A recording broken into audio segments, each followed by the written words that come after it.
All right. All right. All right. Okay. uh, hopefully I don't drop frames like crazy again like I did 3 hours ago. And we can start today. Again. Again and again. That'd be nice.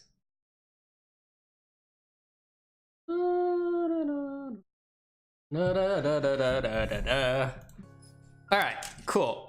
Everything looks good. Got my water. But turn off my phone. They know that's gonna ring. Cause you called me. Why you call me? Oh no. Oh well.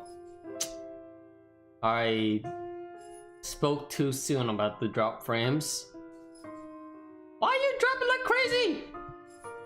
It just dropped 200 frames in the first minute and a half. Oh, this is bogus.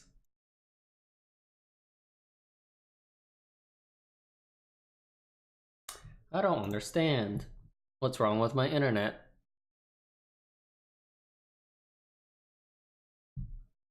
Nothing is downloading. As far as I can see.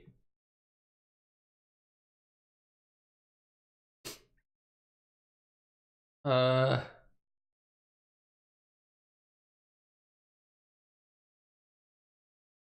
don't really get it. I really don't get it. I don't get why it keeps dropping frames every 3 seconds. Gross! You're gross, internet! Why you gotta do this to me? I just want to play a video game. I just want to read for the internet. Myself, actually. Just for myself. I just want to read for myself. If you'd stop dropping, that'd be nice. See where? Yeah, US East. Come on.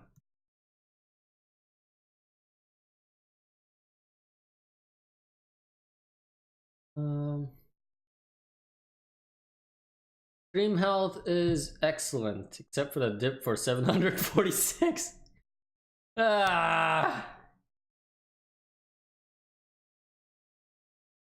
Witch Inspector. Ooh. Let me give this a shot.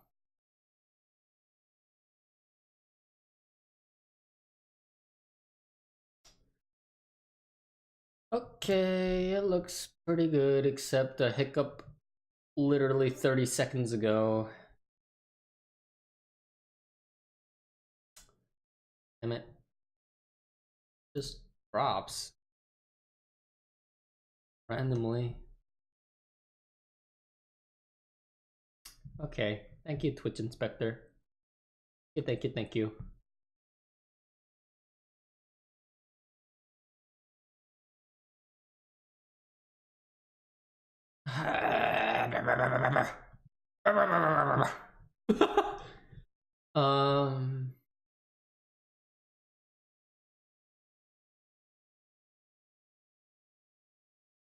All right. Nope.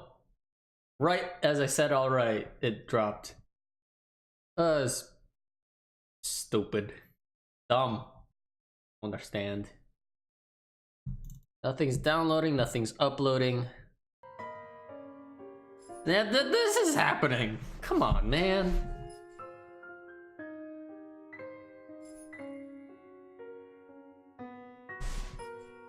Alright. Fine. Fine. Whatever. It's not like it's It's just dipping every minute, 30 seconds. It's like the internet's sick, or my internet's sick, with an influenza version of a virus. I guess that was a huge stretch. I didn't really get it. All right. Anyways, we're just gonna continue on, and hopefully it doesn't drop an entire minute of me talking. That would be super annoying. First few already fucking up. First few notes, while muffled, are enough to wake me. In the end, it became one of those nights when sleep passes like a blink and is plagued with vague, fuzzy thoughts. I left a hand to rub away the drowsiness from my eyes, although it does little to relieve the gritty, burning sensation from my eyelids. Outside, the sun has yet to peek over the horizon, but night has already given way to the cool morning light, washing everything in settled gray hues. At this hour, the entire city remains unstirring. Get the fucking phone! Ordinarily, waking up before my own alarm means abusing the snooze button twice or thrice to catch those precious few minutes of sleep, but the persistent ringing makes it impossible now. This better be good. Groggily, I scramble for the bag sitting at the foot of the bed. Ash? How is it? The clock says 12. You should get a new clock. The ringing still hasn't stopped even as I fish out the phone, and Ash's name flashes brightly on the screen when I turn it on. What? Something new happened? Okay. Must be pretty urgent if he hasn't dropped the call yet. Took you long enough, Z-Man. Yeah, it took like... That's a really long answering machine, I think. Ashton, it's 6. 12. 6 in the morning. Sun hasn't even risen. Hell, my brain ain't even awake yet. Zach, you should get a new clock, because that definitely says 12. Stop calling me Z-Man. Or some batteries for it. It's 20 past 6, Zach. You want to talk? Give me back my 5 extra minutes, Ash. I want my sleep. Hey, don't make fun of me. I can be a more person too if I want to. Good save. What's this all really about? You don't usually make calls around this hour. Is the world ending today? Sorry about that. Becca rang me up a few minutes ago looking for Isabella. Said she didn't show up in her own apartment last night. We both tried calling, but her phone seems to be off. Do you have any idea where... I should have known you two would come looking for her first thing in the morning. Not a laughing matter, Zach. You can't really let your guard down with everything that's happened here recently. You've heard about the Cooper woman from the news. Everyone in the precinct has been restless ever since the incident the other day. Yeah, I get what you mean. Listen, Ash, about Bella. I let my voice trail off, unsure of how to go about recounting last night. If I should even say anything to him.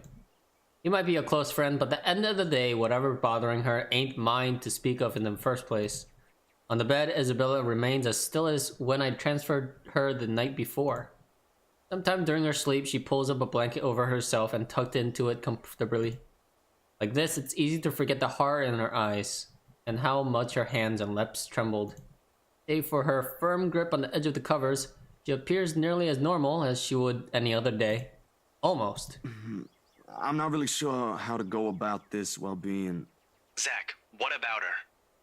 Something, the worry, the concern, must have surfaced in my tone because his own shifts then. Carefully, as if he's preparing for the worst. Look, you don't have to worry about her. She's with me right now. Since Oh, why didn't you just say so earlier? Sorry. she kind of knocked in the middle of the night. I couldn't possibly wake you two over that. And with how things are when she arrived, I thought it'd be best if I let her rest first. I just wasn't expecting people would be looking for her before the rooster even crows. You could have at least called her something. Becca's beside herself with worry when she found out. You know how much she frets about the smallest stuff. I know. I'm sorry. That was a lapse on my part. And I just didn't think... Question. So, Ash's profile pic or whatever you want to call it for the contact image is the same exact for Isabella. So did they all take and use the same clip? That's weird. You'd think he'd have a different photo of Ash on his phone than Isabella on her phone. Okay, you know what? Rebecca's worries ain't completely baseless. Isabella hasn't been her usual self since the movie. Maybe even before that. I don't know if I should be opening my mouth about this, but Bella didn't outright say I shouldn't, so... So something's wrong then? I'm not quite sure, to be completely honest. I couldn't get the story out of her. Really? I thought you'd have learned something from me by now. That's not it. Ash, when she appeared at my doorstep last night, she was shaking, and when I tried to ask her about it, she just panicked. Had this frightened look on her face. I'd be surprised if this was the first time I've seen it, but it ain't. First time? When was this? You weren't talking about the thing in the movie house, are you? Because that was just us fooling around. Granted, I think I went overboard with the joke, but... No, it happened the day after. When she invited us to lunch, you weren't there. We were walking one second, and then the next, she's crying out. I'll be straight with you. That scared me shitless. It bothered him, and if the way he falls silent after his telling. But whatever his opinion is, stays absent from his voice when he speaks again. He's always been good with that, hiding what he thinks. Did she say anything else? Nothing. Won't tell me anything aside from a few vague words. I didn't want to push it. Where is she? Is she still sleeping? Right here with me, still sleeping. Should I wake her up or something? Let her know you guys are looking for her? No need. Let her rest. I'll drop by in a few. Today? Don't you have work at this time? I mean, I can drop her off home myself before meeting my client later. Look who's talking. My schedule's flexible, Ash. Last time I checked, you're the one who didn't have that luxury. How on earth do you think I'm able to tag along when you need me? It's not completely out of the way. They live on the other side of the town from you, Ash. Your definition of out of the way is a little screwed up, you know. It's fine. I have some things I need to do anyway. I'll call you back. I've got to let Becca know that Scared Cat's fine. Oh, bye. He drops the call before I can even get a word in, and for several minutes later, I find myself simply listening as the rest of Luxborn rouses. Increasing sound of passing traffic, the bustle of the nearby shops preparing for the day, and the growing clamor of the people while they go about their morning. Not the most soothing sounds to hear following a troubled night, but the routine puts me at ease nevertheless. What's comforting, what's safe, what I'm used to. Nearby, Isabella shifts but doesn't wake, blissfully unaware as the city slowly stirs itself back to life. Was her night as restless as the one I had? Were her dreams as lucid? In hushed moments like this, I envy her. Unreasonable, probably a little unfair to say in light of last night. If only forgetting is as easy as breathing. A small yawn escapes me when I rise from the couch to stretch. Luckily, the short conversation with Ash has effectively driven away any will to go back to bed. I still have a day to get through despite the proverbial ghosts hanging around. The orange bottle sitting at the edge of my table is reassuring against my palm in the instant that I pick it up. I stood. Lowered the volume for my end. The sterile odor of the capsules equally so. Yet the weight they carry is something I've never gotten used to. Years ago, I spent minutes, heck, even hours staring at a single pill prior to taking one. Now it's just routine, a way to stave off the unwanted nightly visits.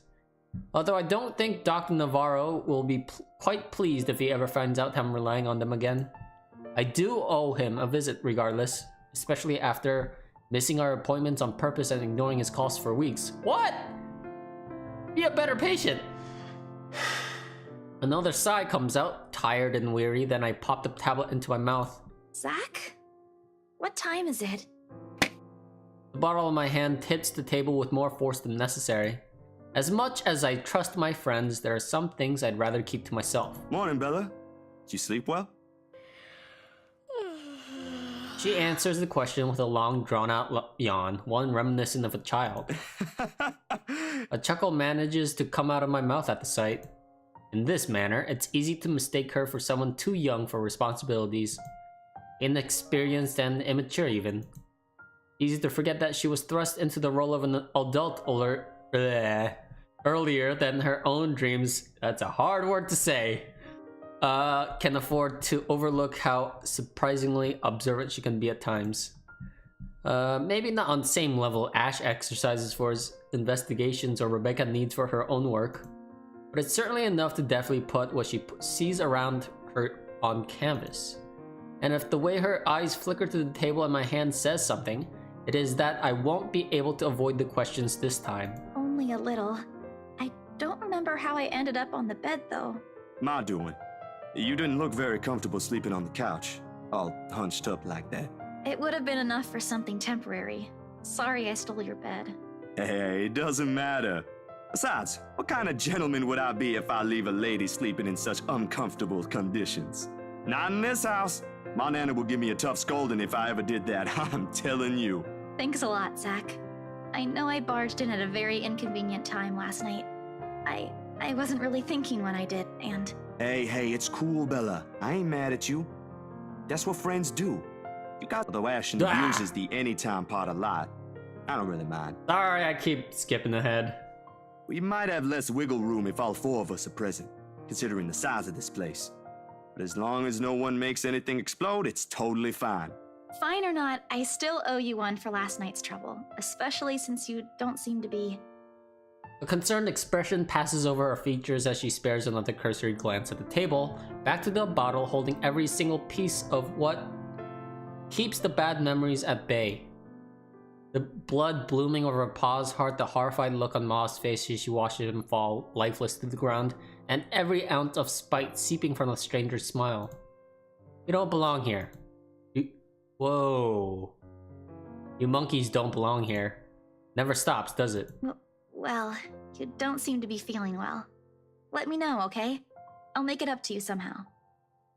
She makes a slight gesture with her hand toward the bottle, asking a question without really asking.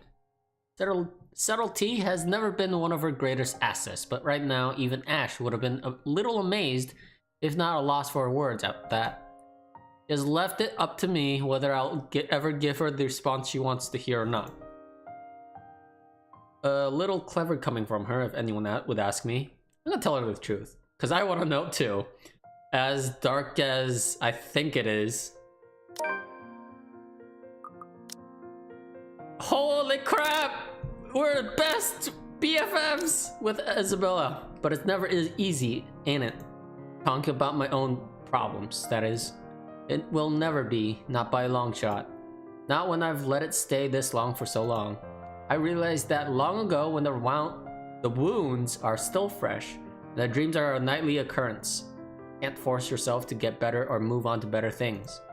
It is what's normal now, and I can only cope. The questions in her eyes may be unwarranted, born simply out of curiosity and sincere concern for a friend. I don't owe her an explanation, in fact. But of all people I keep close in my life, she's probably one of the few who perhaps I can trust with this. Maybe she won't understand entirely. I can never hope she will. No, never to that full extent. That alone is expecting too much of her and giving too much of what I can. However, for all her shortcomings, I know she'll hear me out. And that is all I can ask of her. My bad. I was kinda hoping you wouldn't have seen me with these. The pills rattle lightly against the counter when I gently set it back to its usual place. Always the small area closest to my laptop, right near the right hand, within reach whenever, and a quiet reminder of what I shouldn't miss every day. What? Oh, is it bad? I was just thinking that maybe it's a cold like Becca's. Do you need me to get anything from the store? Soup or something? There's one nearby, right? I can run real quick and... No, nothing of that sort. I'm perfectly healthy right now. It's really difficult to say, but... Can you promise me you'll listen at least? What is this about, Zach? I should have been upfront with you about this a long time ago. Well, Ashton found out without me telling him anything. But you already know how that guy is. Can't hide anything from him.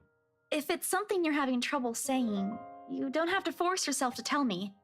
I'll forget I ever saw anything and won't ask questions. Promise. No, I need to get this off my chest eventually. Besides, we're already here. Might as well finish what I started, yeah? If you say so. She takes a seat on the couch, her posture easy and open, and her smile honest. As if this is just a simple talk between two friends on a regular day. It is far from one, but her unreserved air is enough to stamp down the twinge of unease that threatens to come up. Let's hear it then. And she does. True to her words, feels like yesterday, she listens while the story spills out of my mouth of my ma and pa. That little old diner across the pond and what it left me in that day. I can't recall most of it now. My own account is jagged with a few missing details here and there. The passing years have eroded most of my recollection of the whole incident. All except for that one moment in the kitchen.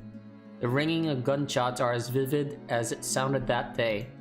Even Ma's hysterical screams the moment Pa's body hit the floor motionless, his lifeblood flowing out from under him, and the gunman. He was smiling. He was smiling when Pa opened the door to welcome him. He was smiling when he put a bullet to Pa's chest and Ma's head. I've heard stories of how the world can be a cruel place for people like us before. I've never believed until that moment. Nan and Gran took us right after that. Sis and I flew straight to New Jersey as soon as they heard the news. A few days after, Ma and Pa were laid to rest. And we have a new home a continent away. I didn't even get the chance to take my favorite pillow with me. They said something about the change of environment will be good for us. They had no idea the different kind of ghosts would follow me here. I expected questions, mostly those brimming with childlike curiosity and maybe some that are a little too hard to answer.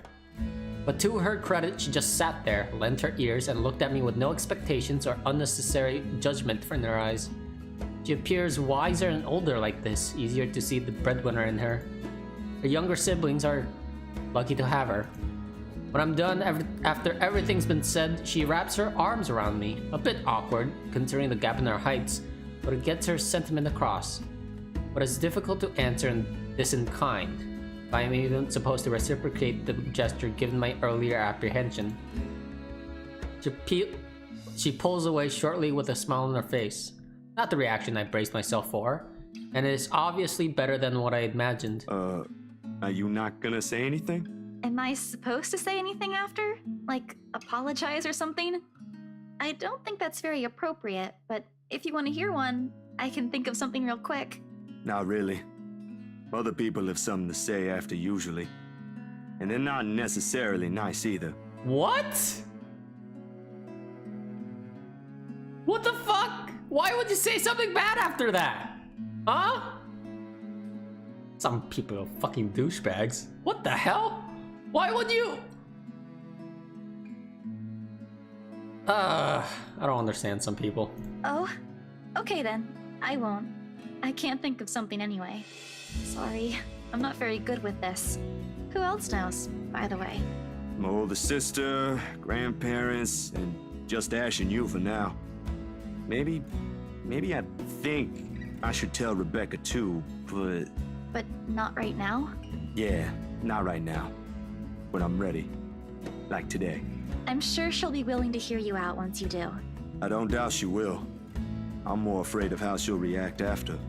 One step at a time, yeah? Whew! Surprisingly, it feels good to get that one out my chest. I was a little afraid you'd be angrier. I didn't tell you earlier than today. I'm not angry. I'm just surprised. You didn't look like it. I wouldn't have suspected. I suppose that's how it often is, isn't it? We all have our... what's the word Becca uses? Inner demons? But this is something personal to you. I understand why you'd rather have a few people know. That too. Well, these past few weeks haven't been easy for you. I didn't want to add that. Not after last night. Something passes in her face, brief, fleeting, and disappears right before I can recognize what it is. You okay? Yep, no worries. I'll be fine. Look, about last night, never mind. This isn't a good time. But don't lose sleep over this, alright? What's important is you got what you want to say out. And if you need me, I'll be here. I should be relieved. Her words are more than reassuring to my ears. There should be comfort in hearing those alone and knowing I have another person to rely on if things ever go bad. But somehow I find myself worrying more for her instead. I'll make another attempt to get the story out of her if I can. But this is a dance I know all too well, and with her, I doubt forcing her to say something will yield any results. As much as I want to imitate Ash, there's only so much I can ask that won't result in something a little over disastrous. At best, she'll stop talking to me until a week passes. At worst, I'd rather not risk it. I've never seen her angry. Outright annoyed and maybe often directed at Ash, but never furious. What did they say again about happiest people when angered? Besides, it'd be unfair to her after our little chat. So, food then? Whoa! She seemed relieved at the brisk change of subject, and as if it'd been simply waiting for its cue all this time, her stomach rumbles at the mention of food. Rather loudly, as a matter of fact. Alrighty, Missy. We're going to get some chow now. Better be quick, though. Can't have your stomach starting a revolution on us here. Don't make fun of me. I'm not that hungry. Maybe a little. I didn't think I'd end up skipping dinner last night. And now we have one starved stomach protesting. Sorry, it'll be nothing fancy, since I'm a little low on stocks. I should probably drop by the grocery store after the meeting this afternoon. I can make a quick run for you if you want. Nah, I've got enough to put together something nice here. Maybe. I could always improvise if we're missing an ingredient or two. It ain't like we're going for a Michelin 3-star status here. Also, didn't I say you're a guest? Is this a Filipino thing? Or just Rebecca rubbing off on you? The soft laughter that comes from her doesn't quite reach her eyes. Neither. The answer is neither. Because if she stays idle, she'll remember. On second thought, I might need a little help slicing up the potatoes while I prep the ham. You up for that? What? Do you think instant noodles are all I'm about? Actually, yes. I'll have you know I can cook a mean paella with my eyes closed. All my siblings love it. That's like a type of spaghetti noodles, right? That's still noodles. Sure you can. Come on. I think I know what we'll do with those spare ingredients. Actually, hold on. Don't want to get this wrong. What is what? How does she say it? Elia? I don't. I'm gonna look at myrecipes.com. It is definitely not noodles. It's not noodles. All right. It seems to be.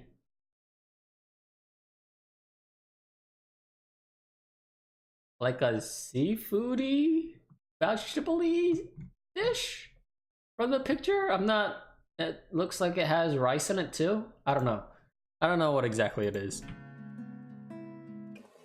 Despite the massive effort to keep the mood light with small chatter, cooking ends up being mostly quite a fare. Between us, the consistent clapping of the knife against the board and the muffled noise from the television I left running, words have become surprisingly difficult to string together. Not entirely unusual, we've had moments like this before, but definitely unnerving with how things are now. I really wish someone else would come knocking at the door. As pleasant as this is, breaking the ice or keeping a conversation going has never been my forte. It has always been Isabella's or Rebecca's department. Sometimes Ash. Although most coming from him bordered on awkward or embarrassing or cringeworthy. Speaking of the guy, he never did call back, and I'm willing to bet my entire yearly salary that he fell right back to sleep after that call. Nope. Sorry, Bella. Could you... Yep, I got it. The potatoes are almost ready, by the way. I turned down the heat just in case. You might want to check on them, though. Hold on, I'll be right there. Sheesh, wait up.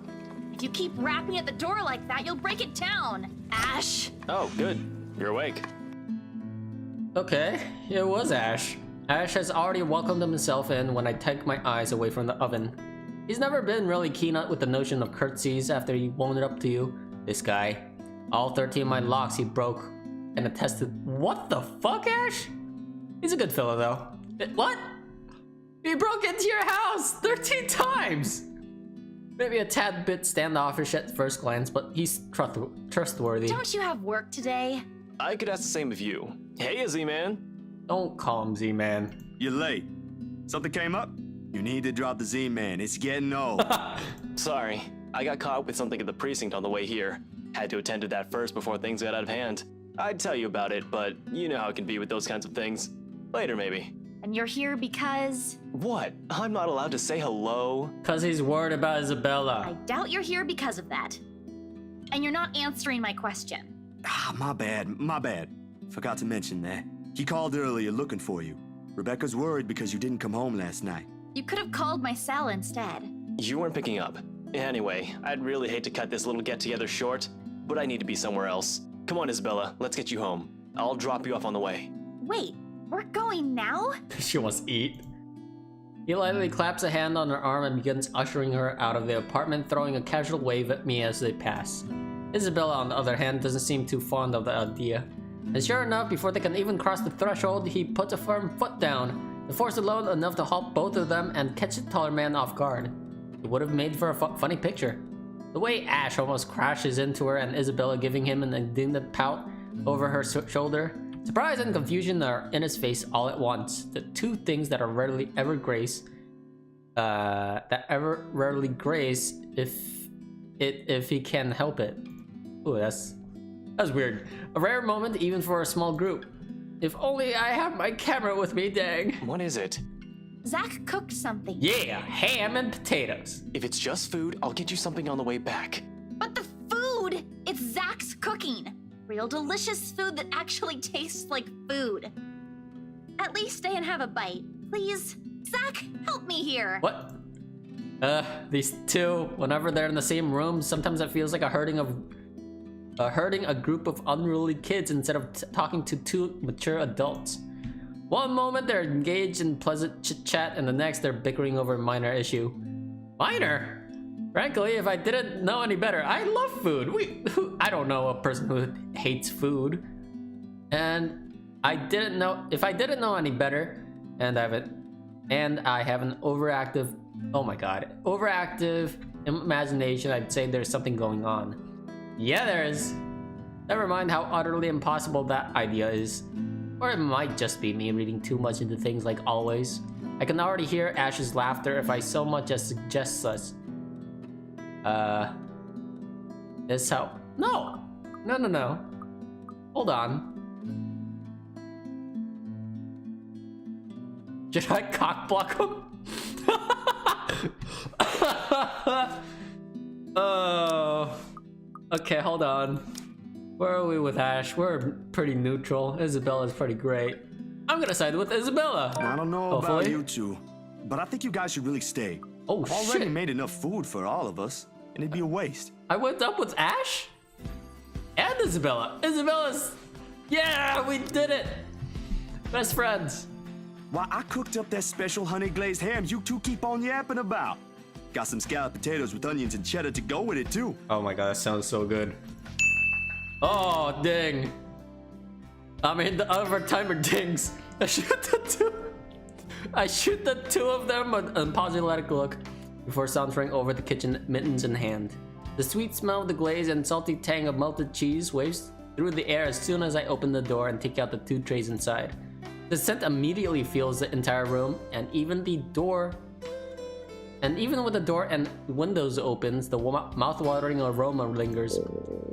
It's appealing enough that when I put the dishes down on the counter, another starved stomach protests loudly, followed by a burst of laughter. My head snaps at the two of them, and I can't keep back the smile at the sight they make. Isabella is clinging to the doorframe for support, doubled over by a breathless laughter.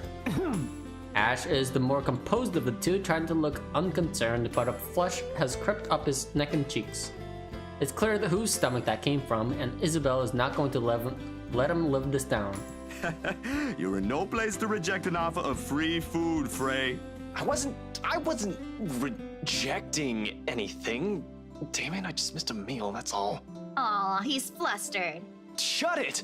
Those guys at the precinct said it was urgent. Somebody has to be responsible for it. Well, aren't you precious? Didn't she say that twice? Oh. Right. You know, if you keep laughing like that, you'll burst. I'm sure it won't be as bad as your stomach suddenly rumbling like a starved. Aye, kiddos, play nice. Food's gonna get cold if we keep this up. Ash, you gonna stay? Might as well, since Scaredy Cat's so hell-bent on staying. What? It looks so good! Everyone looks really cool. Isabella has some big-ass eyes, though. Anyways, we eventually settle down after the food has been served. The jibes? Vibes? The jibes? What's a jibe? Is that an actual word? Hold on. Did they just misspell it?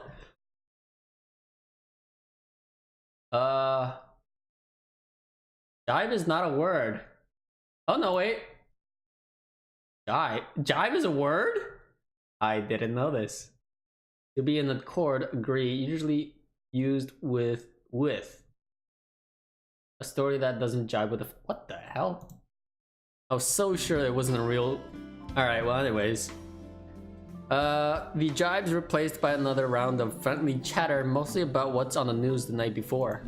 There is, however, a conscious effort to avoid mentioning what's occurring on the headlines. That is never a good topic to talk over food in polite company. This case in particular, the wounds are too fresh, too soon. I'd likely avoid it as well if I were in their position and someone I personally knew passed away in a gruesome manner like that. Though perhaps the closest we got to broaching the topic is when the infamous mansion is brought up again. But even then we are careful, Ash and I. We keep the conversation light and avoid bringing up her late business partner. It's the least we could do. The Wrights? Yeah, they're planning to move in soon. In fact, they already have a housewarming party planned. It's why they wanted us to rush the papers. They wanted to send the invitations out as soon as possible. Oh, now I get it. Get what? Remember what I told you last night about the new clients? Vaguely? Sorry, I was a little out of it yesterday. Was it the photo shoot? Yep, it's actually for the one you sold. Something. When you put it that way, I suppose it makes sense why my boss wants me to prioritize the couple. They can have those documents rushed at just the snap of their fingers. Then they're more influential than I initially thought. Man, I guess my boss is expecting a lot more from this project than I expected. Hope I can live up to it. Your photographs are more than good enough, Zach. You'd probably win an international award if you let yourself. Ma'am Hana's easy to please too. Ma'am Hana! As long as you're good at following instructions. Easier said than done. Different clients have different tastes after all. Still, a week? I don't think that's possible. Now that you mentioned it, yeah. They wanted everything finished at the earliest. To be honest, it's not unheard of, but... But it's still weird. Why didn't he want to say fishy? Why didn't he say what? Still weird, yeah? Why did he say? What's wrong with fishy? A slip of the tongue. Still barely noticeable to someone who's already familiar with Ash's ways, yet in this moment, it's impossible to miss. I shoot him a curious glance, but ignores it, rather pointedly. I can't exactly say it's like that, where I'm just the middleman after all. As much as I want to comment on it, I only know what's on the surface, not the in and outs. It's just that BRC and my boss are more hands-on with the legal stuff this time, despite having a separate department dedicated to it. Maybe Mr. Wright helped with it too. They have their own legal team for this, don't they? Well, they should have one, especially for a big property like this. They have, but like I said, it's off our hands. Rose and I don't handle this stuff in the office. If anything, to me, this just means I'll be able to send the rest of the funds to Papa's treatment earlier. I guess that makes a whole lot of sense. Officially off our instant noodle diet, aren't we?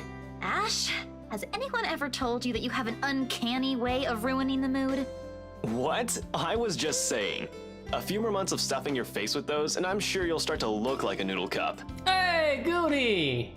Welcome back, man. It's good to see you again. Welcome to the letter. Oh god, that octopus again. God damn it. Excuse me. That's a pretty picture. At least I don't live off convenience store food. Or make poor, unassuming pressure cookers explode. What? How did you... Oh, come on, Zach. Sorry, it just came up while we were cooking earlier. How did you do that?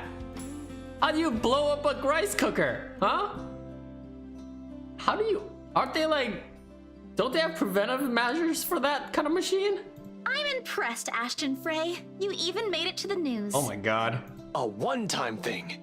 And it wasn't as big as you seem to be imagining. Oh, sure. Let's all pretend that one time you almost set my apartment on fire didn't happen too. Yo, this guy's a mess. Hey, that was an accident. You were making a salad, Ash. Oh my god. Can we please move on to a different topic? How did Where did the fire come from? It helps the casual talk, the harmless teasing, the mundane stories interesting enough to let time pass unnoticed. By the time lunch ends, the shadows are no longer at forefront of my mind. If it's the same for Isabella and for whatever troubles her, I can never tell.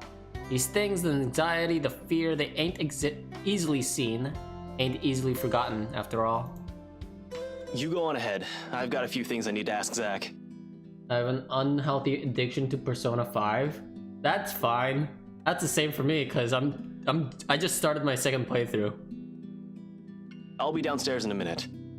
So I understand your pain. It's not really a pain, it's like a good pain. That's an excellent game, Persona 5. Confusion briefly flashes in her eyes as she catches the key. She tosses it over, but he doesn't give her an answer and waves her to go ahead. How sure are you I won't be driving away with your Shirley? What? You don't even have a license. Do you even know how to? Papa taught me how. I'm probably a better driver than you. Wait, no, you should probably have a license. See you later, Zach. Thanks for the food. Wait, you too, you should probably have a license. Always has to have the last word, don't you? You're welcome. I'll send you the recipe for the potatoes tonight. Can I have the recipe too? They look really good. A grin is back on her face when she leaves and closes the door behind her. Also, who's Shirley? For a little while after we're left alone, Ash goes wholly quiet, listening, waiting for her remaining footsteps in the hall to fade. The earlier amusement is gone from his face, replaced by what I can only describe as trepidation. I know that look all too well. When he's like this, he's expecting shit about to go down at some point soon. That wasn't very nice, Ash. What was that with Isabella earlier? You're usually subtler with your questions. Second playthrough fun? Yeah, it's so much fun. They hired you. What? Hired me who? Don't change the subject yet. What's really going on here? The rights? The Wrights. Ah. Luke and Hannah Wright. You said your next gig is with them. Is that what this is all about? Just be careful around them. You have no idea what you're dealing with when it comes to that couple. I'd rather you stay as far away from them as possible, but you're already here. Isabella's their real estate agent. Seriously, of all the people in Luxburn. Okay. I guess I'll just have to take your word for it. He nods, claps a comforting hand on my back, and turns to leave without another word. He's never been good with those. More often, he fumbles with what he wants to say, but his actions alone are enough to tell me how grateful he is for the trust. He reaches for the knob as soon as he gets to the door, but doesn't turn it. Instead, he looks back, gestures with his head towards the table. I don't need to follow his line of sight to know what he's going to ask about. He's likely taken notice of the moment he entered the room. You back on those? I haven't seen you taking them in a year. Ah, the pills. Yeah, I kinda had to. It got worse after the film fest. The dreams, that is. I don't think I'll be doing that again anytime soon. Heard about that. Don't drop it, though. You don't want Becca scolding you. She actually enjoyed the movie you made, and she's hard to please. Consider that a small victory. You don't have to tell me. She already did. Rebecca and Bella both gave me an earful after I said the opposite. Promised them I wouldn't, but you can never tell. Hopefully, once I feel better, I'll be able to think about it properly. Speaking of Bella, she didn't open up to me, but maybe with you and Rebecca. What is this game? It is called The Letter. It's a visual novel made by Yang Mobile? Not the best name, in my opinion, but it has a they have a great logo. I really like their logo. It's about a haunted house. And, like, the shortest definition of what the game's about. It's a haunted house game with a very spooky ghost. And we're following... how many people? 7 people. And currently I'm on Zach. I played through Isabella and Hannah 2 days ago? Yeah, I'll try. I can't promise anything, but I'll talk to her. Thanks. That's all I'm asking. This time when he reaches for the door, he lets it close fully behind him without glancing back. A mild draft sweeps into the room as I close the door behind him, slightly disturbing the papers on the nearby fridge. A lone note flutters by my feet, the letters on the surface glaring at me with new intensity. Ermengarde Mansion, H. Wright, 11 a.m. for luxury living. After Ashton's warnings, they all hold a different meaning now. Okay.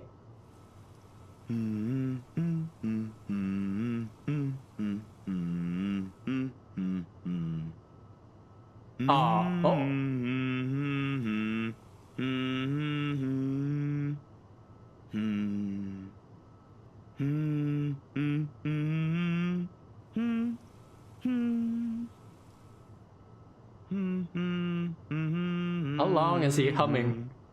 I'm just gonna wait. Let's see how long he hums. Oh, maybe it loops? It probably loops. Alright, the next 2 days rushed by in a blur altogether, leaving a collective mass of work suddenly piling up and new unexpected acquaintances. Or friends? Depends on how you look at it, really. Either way, I'm stuck developing these photos at 3 in the morning to reach a deadline set by an overeager art director. Don't get me wrong, Joyce is good, he has a vision and knows what he wants, but damn, he couldn't be too enthusiastic about things. Doesn't matter when you couldn't sleep anyway. You should also get a new... That clock has not changed. It's always 12.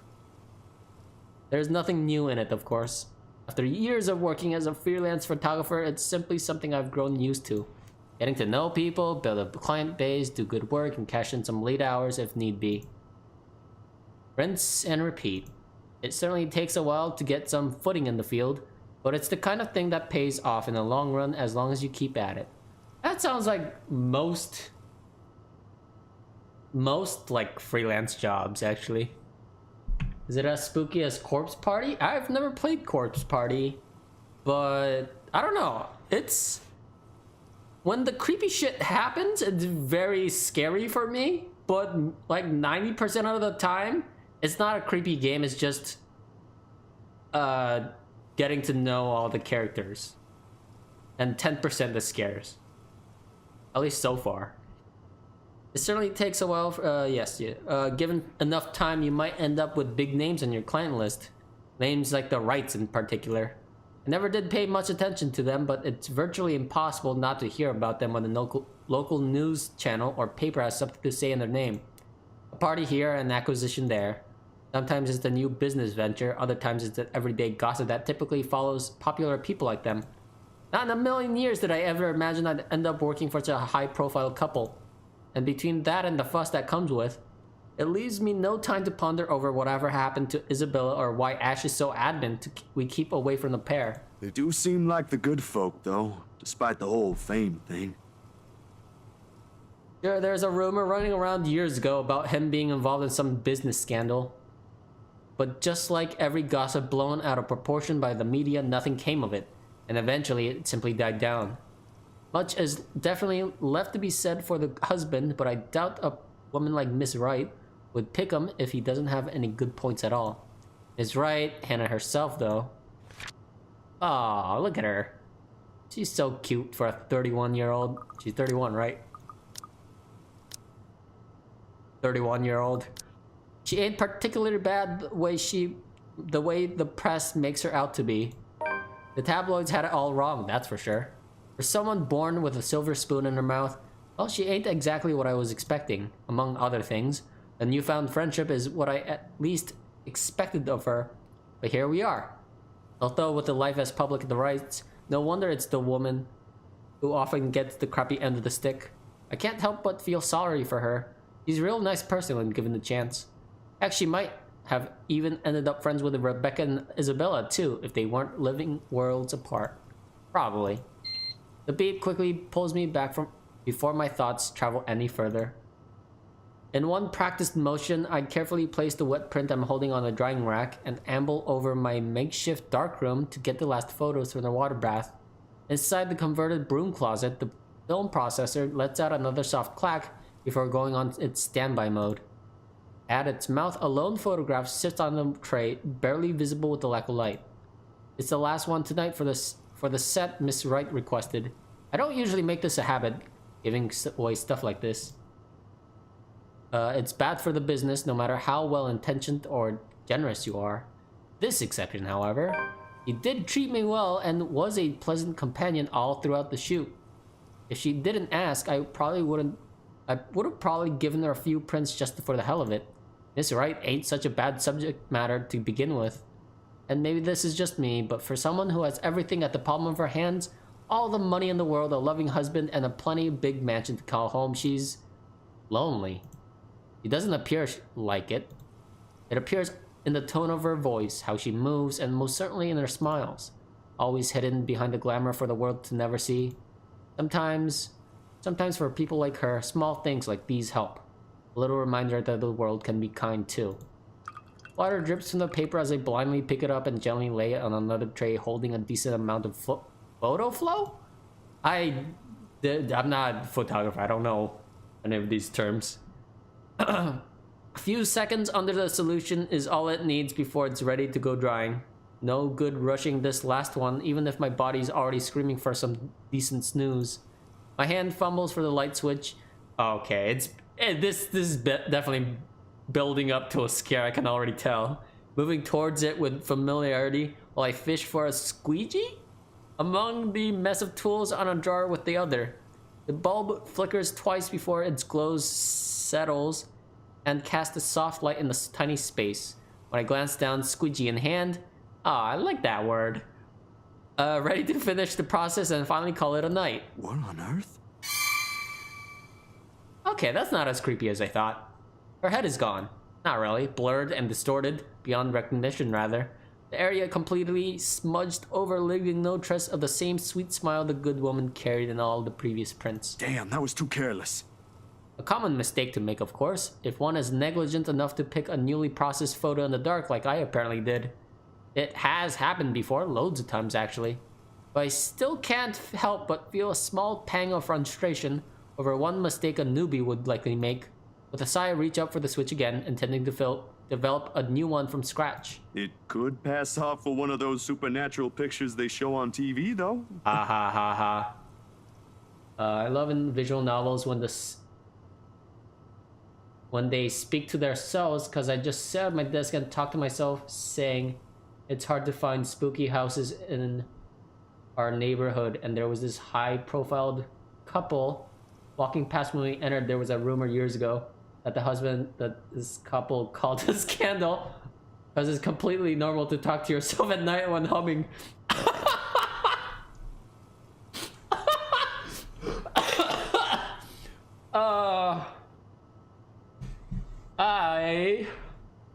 Yep, it's normal for me. I talk to myself sometimes, as I live alone, so maybe it's like the single life, and if you don't have a roommate or several roommates.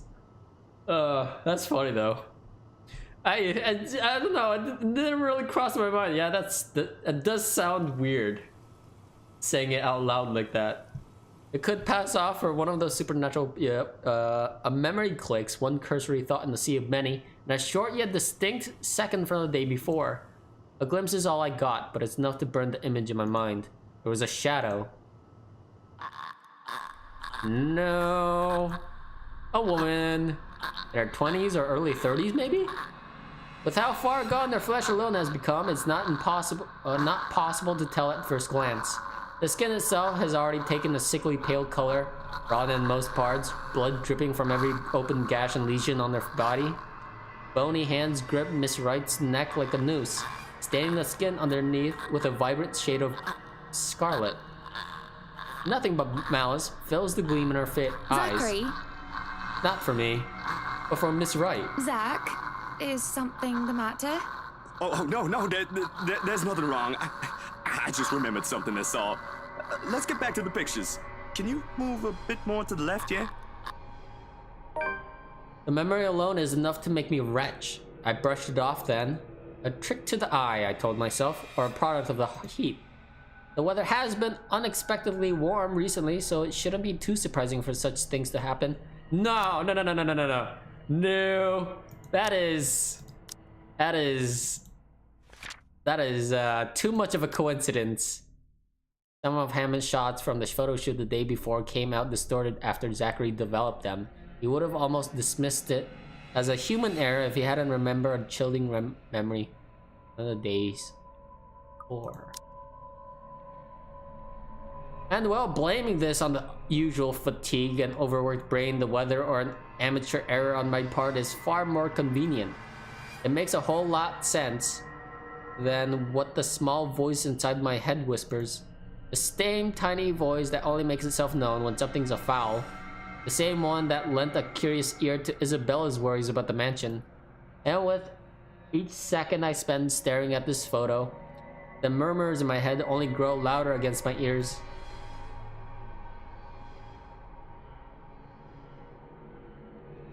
Oh boy. So showing the photo to Hannah,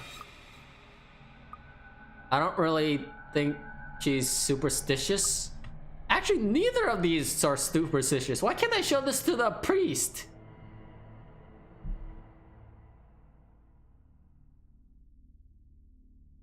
So, is this like a question of who to save right now? I mean, I like Hannah. I also like Ash. I also don't like Ash.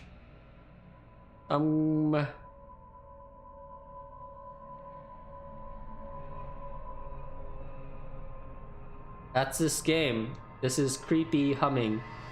Hum. I saw a couple walk past me yesterday, give the person who wrote this an English degree and make them an English teacher. All his students will get more than 80% for sure.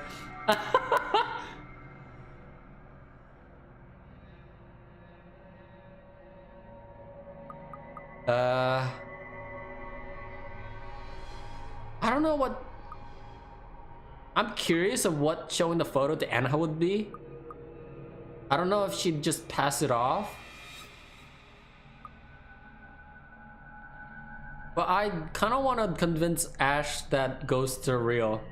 And it's gonna kill him one day. I'm gonna give it to Ash. Even though he's super not into ghosts. And by not into ghosts, he just doesn't believe in the supernatural. Or paranormal. Or whatever you want to call it. Ash will give me flack for this, he will. I can already hear what he's going to say about this, about the moment I bring it up. Hell, even before he sees anything, I'll wager. The guy is a skeptic through and through, and it'll take more than my account for him to even consider this. But when you've been there, seen something enough to raise the hairs at the back of your neck, and leave you wanting to hide or flee, what he thinks is the least of my concerns. Yeah, hell yeah, Zach! I am no hero. That's a title best reserved for someone else. Still, if this'll help him change his mind, it's worth a try. Isabella's gone and done the same thing, didn't she? Outside, the sun has yet to rise. I've still got a few hours before... That's a terrible idea. We're gonna get killed. I'm gonna get killed! Oh.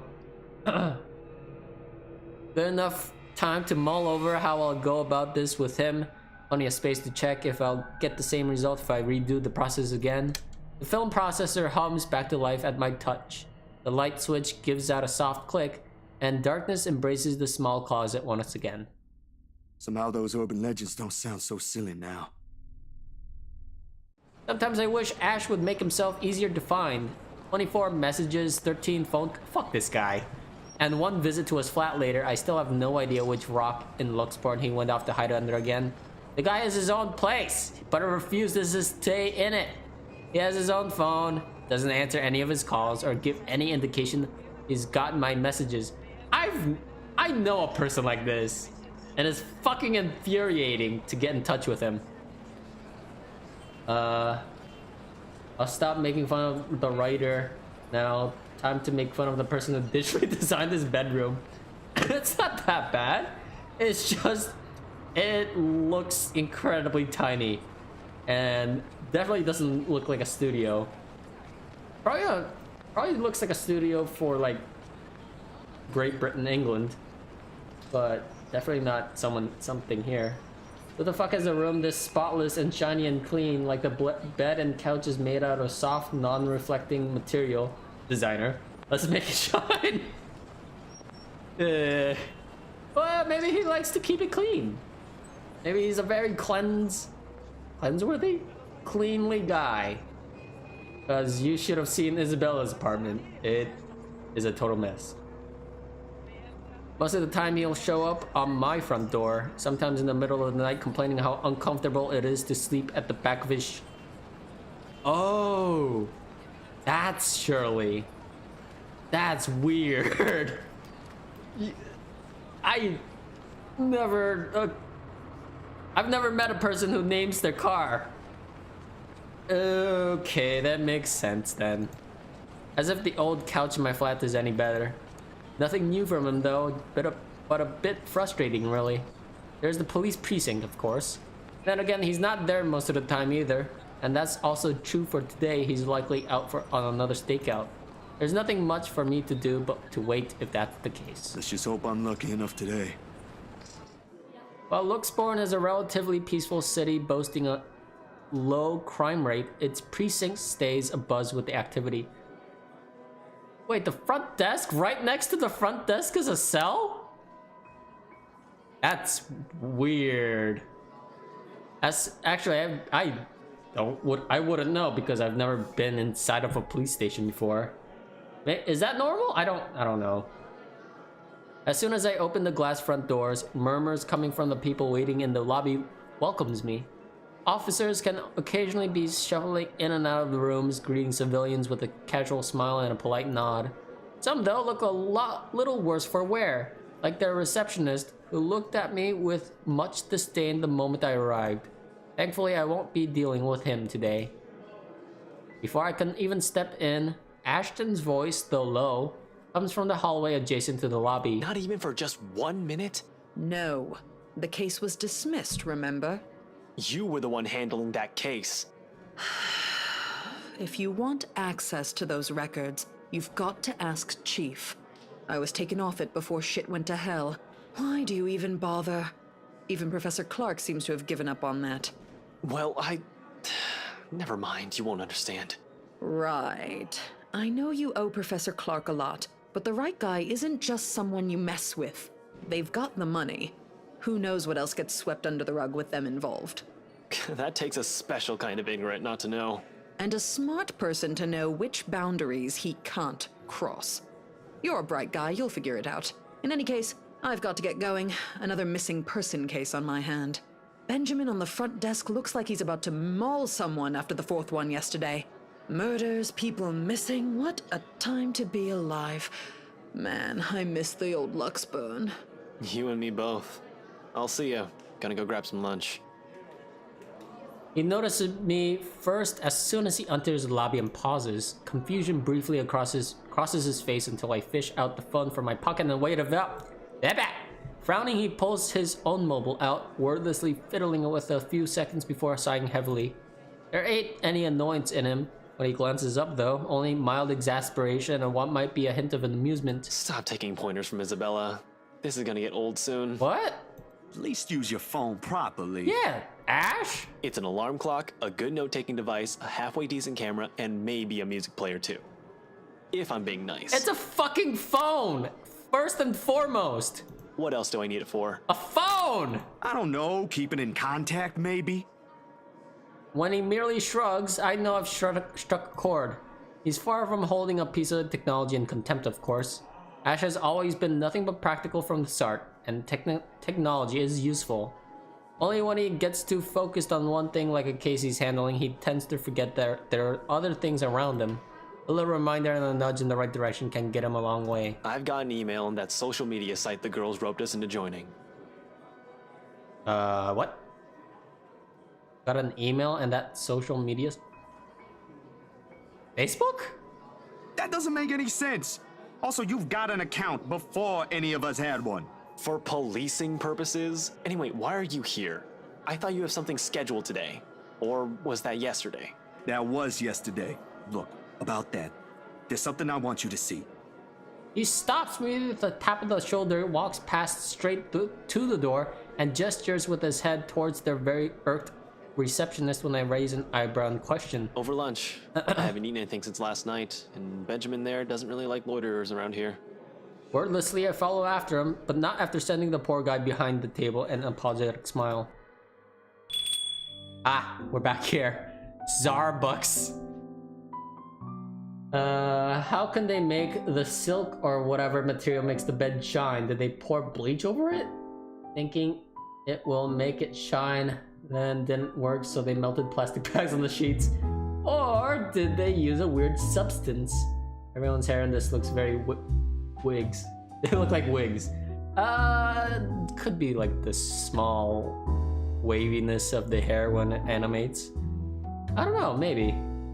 It's weird. Then whenever the character moves, like, I've noticed that the hair moves and the boobs move, and maybe the skirt moves or the coat moves at the same time whenever the bodies move. They don't like move separately, which is, I guess, a good thing. I don't know. The animation's somewhat off-putting sometimes. Most of the time I'm like sort of thankful for it, because it's hard to get through a visual novel that's completely still. It's like sort of changed my mind on the whole animation thing. As expected, he takes a seat in the farthest corner of the cafe, a good way from the window, but easily allows a view of who comes and goes. Secluded enough not to be disturbed by the lunch rush hour or be overheard by a curious bystander. If I didn't know this is the lunch he invited me to, I would automatically assume I got dragged into another stakeout.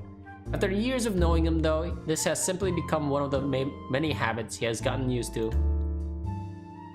Food arrives minutes later. Hold on. Oh, the fucking phone. Did he ask the barista to make a latte art for him? Why?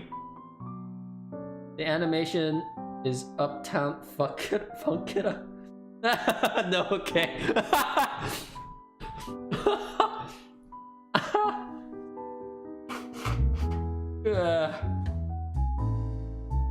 I'm sick if no one's really anyone's concerned. My nose! Alright, anyways. Cafe latte art. Cafe? I just called it cafe. Alright, last slice. A slice of that vegetarian quiche for me. Meanwhile, Ashton has opted for a cup of coffee plus a gracious serving of... You having cake for lunch? Cake! He shrugs, then proceeds to dig in without even a hint of remorse. Frankly, it's like seeing a child get his Christmas present early. Don't tell Becca. I'll get near full. It's just for today. You should listen to her, though. The kind of work you do, you'll need to eat something other than sweets. I don't want to see you drop dead in front of my apartment again. What? That's happened before? I told you, just this once. Okay, that usually means that he's done this before. That food is too good to be true. Yeah, the food art, makes me always hungry, even after I've eaten. Have you been hanging out with Becca lately? You're beginning to sound like her. Nah, just for some recipes. But she has the right to worry, you know? It's like she's taking care of two kids. One bitches on sweets, while the other on cup noodles. At least Bella knows how to cook. Well, I'm stuck with the sketchy diner down the street.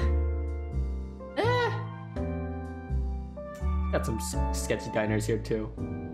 I visit them, and it's not that bad, to be honest. Hey, I can at least boil something. Wow. Wait, that's easy, right? I mean, you just put water in and... Wait, what? No, don't even think about it. You destroyed your own kitchen once by sticking a pressure cooker on it. I think my sister is a whole lot better than you. And this is coming from someone who has no other choice but to eat her cooking for some time. To be fair, he generally appears offended at the last remark. Hate will be too strong of a word to describe how Sis and him usually interact whenever they're in the same room. Though whatever appropriate word it is, I can say with the most certainty that the feeling's mutual for the both. Ash thinks she nags too much, while Sis thinks he's a trouble magnet I should stay away from. They're both technically right in their assessments. How's your sister, by the way? Still bullying white guys? What? What should I say? Come on, man! Why you gotta say white guys? What's wrong with white guys? She's married to one? You're the one who started it. She's married to one. Wait, where are we right now? little bit up for Ash, so I'm gonna say she's married You to do one. know she's married to one now. And it went up a lot. I hope she doesn't end up poisoning him with her cooking. Damn! Pot calling the kettle black? She can't be better than me. Actually, she is now. They're planning to start a restaurant sometime in the future. Ooh. I was bedridden for days after eating some of the stuff she whipped up. And now you're letting her cook for other people? Don't exaggerate. It was just for one day, and you're the one who refused to leave your apartment. You should come by, though. Sis gave birth a few days ago. Girl, Aww. I've only seen the pictures. But I might visit sometime after everything's settled down. Too many backlogs to go through for now. No way in hell. She'll just find something to criticize again. Last time, it was Shirley. The car. He makes a show of being utterly mortified, though I'm quite sure he doesn't mean any of that.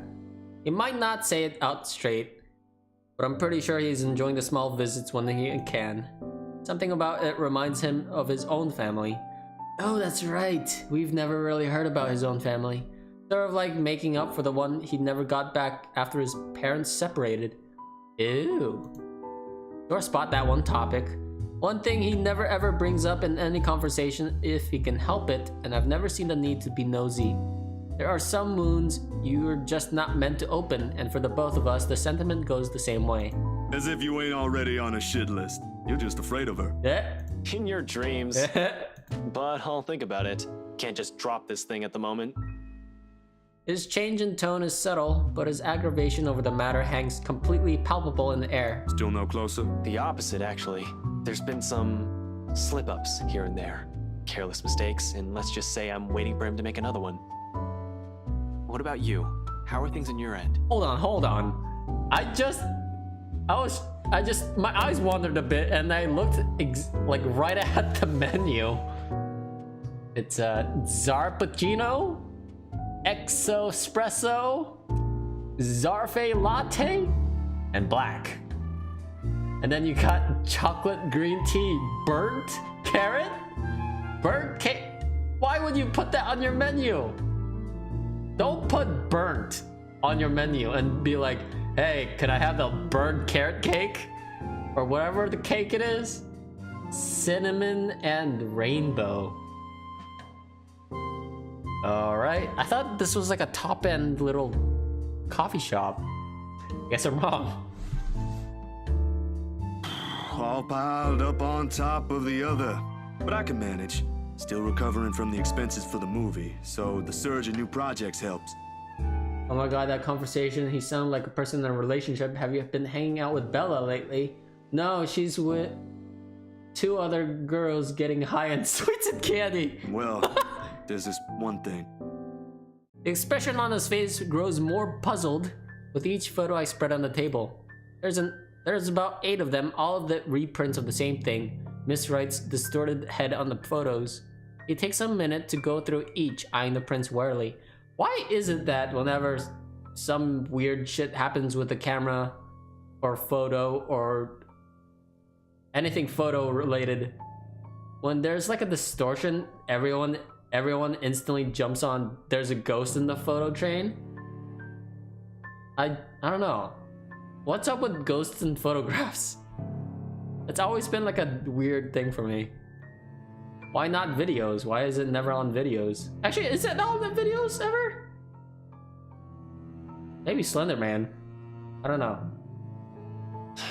Hana Wright? Yeah. How did you... The locket. She never takes it off. Ooh. Oh, interesting. Evan's family heirloom. I won't even think about asking why or how he knows that. If he's investigating them, he'll likely have already dug up every unimaginable dirt on them, including family history. Are you done with your work with them? Yesterday, yeah. It's just a small feature for a magazine. Interviews, photos, standard stuff, nothing big. But see, here's the thing. I don't know how else to put this out there without sounding crazy, but there really is something odd with that place. Remember the letter? He drags in a breath, reaches up his nose and pinches it like the action alone will grant him all the patience in the world to continue this conversation. Please tell me this isn't about that again. No, Ash, you've got to listen this time. I am listening, and I can't believe that just came out of your mouth. These are some blurred out photos, and that letter is just a stupid prank. I expected this from Isabella, not you. You're the photographer here. I don't see any need to get worked up over this. I know what you mean, but will you hear me out first? Ash leans back on a seat and doesn't say anything further. He gestures for me to continue with a wave of his hand, impatience clearly on his face. Any other person telling this, and he'll walk out with batting an eye. Without batting an eye. I suppose the only reason he's giving me the benefit of the doubt is because we know each other. Ash, I don't easily buy into these things as much as you do. Yesterday, though, behind Hana. He blinks at that, his eyebrows lifting momentarily before settling into a deep frown. Hana? Since when were you on a first-name basis with the right missus? Why does that even matter? I thought you said this was just a gig. Oh shit! His voice stays level, but the accusation in it is as clear as day. It hits a nerve in me somehow, more than that tone usually does. I do get where he's coming from, but both of these are sort of the same thing. Wish one of them was like, yeah, I'm dating her, what? So what if she's married? No. It's not the point here, it really is just a gig.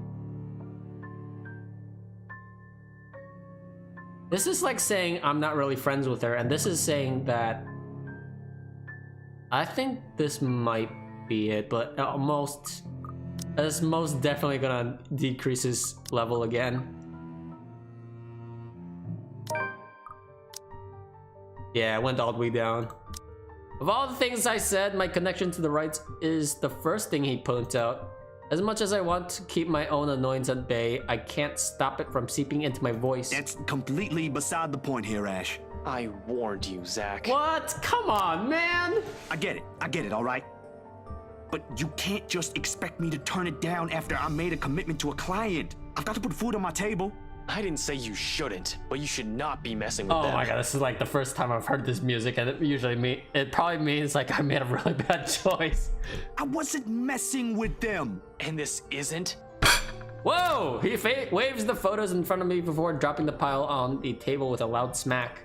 I don't need to look to know we've already attracted some attention from the lunchtime crowd.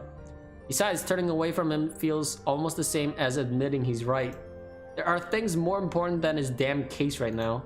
I wish he'd see that. It was a job, and that ain't how these photos were intended to come out. You think I'd go out of my way just to edit something like this?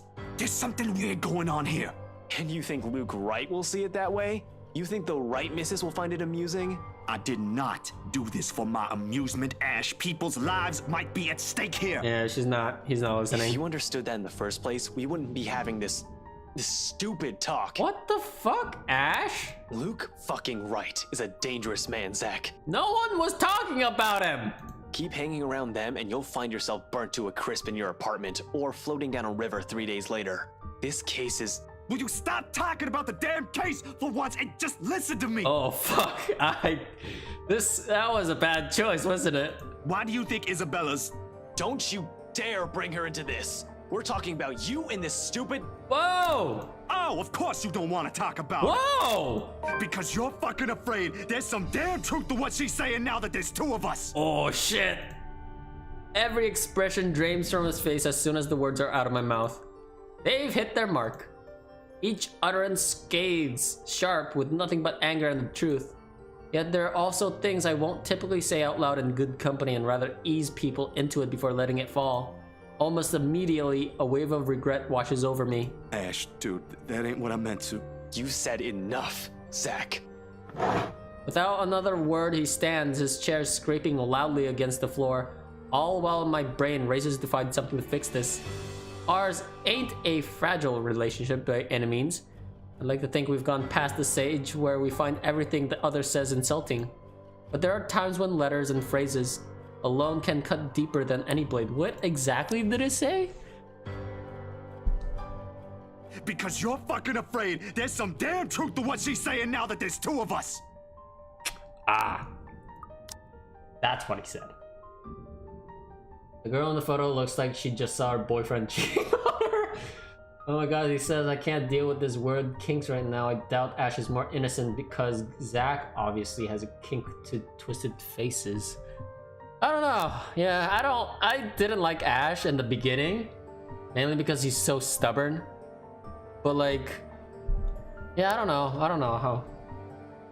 I don't want to go as far as saying like if he's the first to die in the group, then I won't be pissed. I'm gonna be pissed if any of these people die, actually. I really don't want to lose anyone. I'll probably lose Luke, but I don't think I'll care too much if Luke dies the first, because he's probably the #1 most suspicious person. Aside by Hannah, but her suspicion level sort of dulled out after knowing her backstory and stuff. Mine might even leave a scar. He doesn't let me, however. Instead, he sets a card in front of me. Andrew Clark, Psychology and Ethnography. What is ethnography? Is it the study of the paranormal? It's probably not. Just hoping for too much. Ethnography is the systematic study of people and cultures. It is designed to explore cultural phenomena where the researcher observes society from the point of view of the subject of the study. Ooh, interesting. It's a cultural study, so basically, right? But why is it part of the Department of Psych? Actually, that sort of makes sense. Excuse me. This is a high school drama. Oh my god, you went out with Bella even though Ash doesn't go out with her, and Zach says we were just getting high on. God damn it! That is not what happened, Goonie. The name is familiar, but amidst the cloud of remorse swirling inside my head, I can't bring myself to recall where I've seen it. You shouldn't be running blind. Call this guy. He'll be less inclined to shout at you. Might even talk some sense into you. I don't see his face when he leaves, and it is only when the store's bell chimes again do I breathe. Library? Of all places, it never crossed my mind I'll end up wandering in the public library today, considering I rarely ever visit. Question: when is the last time you went to a public library? It's gotta be like at least 8 years for me. I don't think I've ever been in a library between me and 8 years ago. No, wait. The school libraries don't count. Like a town library or something like that. Barnes & Noble doesn't count. Bookstores don't count. Just the library. It's like almost never. Surprising. Somehow there's always been this kind of disconnect between me and books in general. Sure, some of them held my attention in my youth during the brief times of the day I was left to my own with nothing to do. I went through the whole of Grand's collection, as a matter of fact. Read all of them twice or thrice even. But they never did hold it for long. Most of it never even sticked. Especially after I learned that it's simply easier to do things myself if I want to learn stuff. This ain't in the plan in the first place. But after that argument, I really don't have any other choice. Nothing but quiet greets me inside though. Not the typical mom one would associate with the library, but one akin to a hush prior to an impending trouble. Or perhaps I'm just overthinking again. I really like to think that I'm just thinking too much about this, that this is just a lack of sleep talking. Regardless, apart from the group of students murmuring in a corner somewhere, the place is free of its usual visitors. All while my footsteps echo in a manner unsettling enough to raise the hairs on the back of my neck. Much to my relief, it does not take me long to find him, being the only occupant in the side of the room. Professor Andrew Clark. I've never personally met the man, but Ash has spoken highly of him several times. In fact, he is Ash's go-to guy when something's troubling him with a case. My steps are unsure as I approach. At any rate, he greets me with a warm smile like a grandson he hasn't seen in a long time. Ashton's friend, I take it. Zachary. You'll have to forgive this old man if I don't get your name right. Oh no, you got it. It's Zach. Zachary Steele, Professor Clark. He gestures at the empty seat across the table while he returns to his book. The next couple of minutes pass in relative silence as he continues to read and take notes from the pile he's accumulated on the table. Maybe I should have taken that book beforehand. But before I can even get far into that idea, the professor clicks the book shut. Clicks? Clicks? Does a book click? And sets it atop the stack next to him. Ashton told me you were hoping to get answers from me. At my confused look, he lets out a small chuckle. He sent a message ahead. A friend needs to have some sense knocked into him. In verbatim. That boy never changes. I wasn't really expecting he'd do that. Although I'm not quite sure what I could share, I'll do my best to help. Of course, there are a lot of things I want to ask. How do we get out of this mess in the first? Among tens, hundreds of concerns in my head. But in the presence of someone I barely know, the thoughts won't easily form. He is nothing but patient, however, and with enough time to mull over, a question finally forms. Do you believe in the paranormal, Professor? Do you believe in ghosts, stories? It's supernatural, actually. Wait, what? Don't worry. It's a common mistake to make. But they really are two different things. Wait, really? I always put them together as the same thing. Just like a different term to use. Huh. The other one deals with what we can't explain at the moment, while the other are things we may not have an explanation to. Here. He places a couple of papers in front of me, the very same he was writing on earlier. Looney says, totally what happens, they're all good friends and there's a love triangle, Bella and Satchet high on weekends. And Ash loves Bella but got rejected so he hates Zach, but Bella loves Zach so Ash gets jealous and throws a tantrum and rips off his wig to reveal he's a robot. If that actually happens, I will be very pissed. Also, I gotta blow my nose. I gotta turn off the mic for this.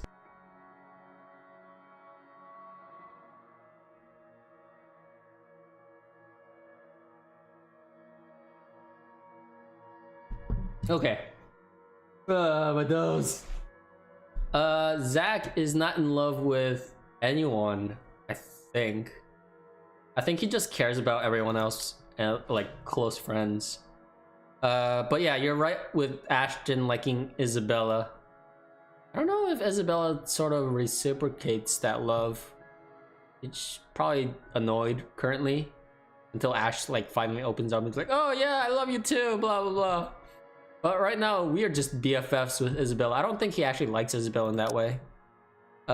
Could be totally wrong because maybe it's a thing.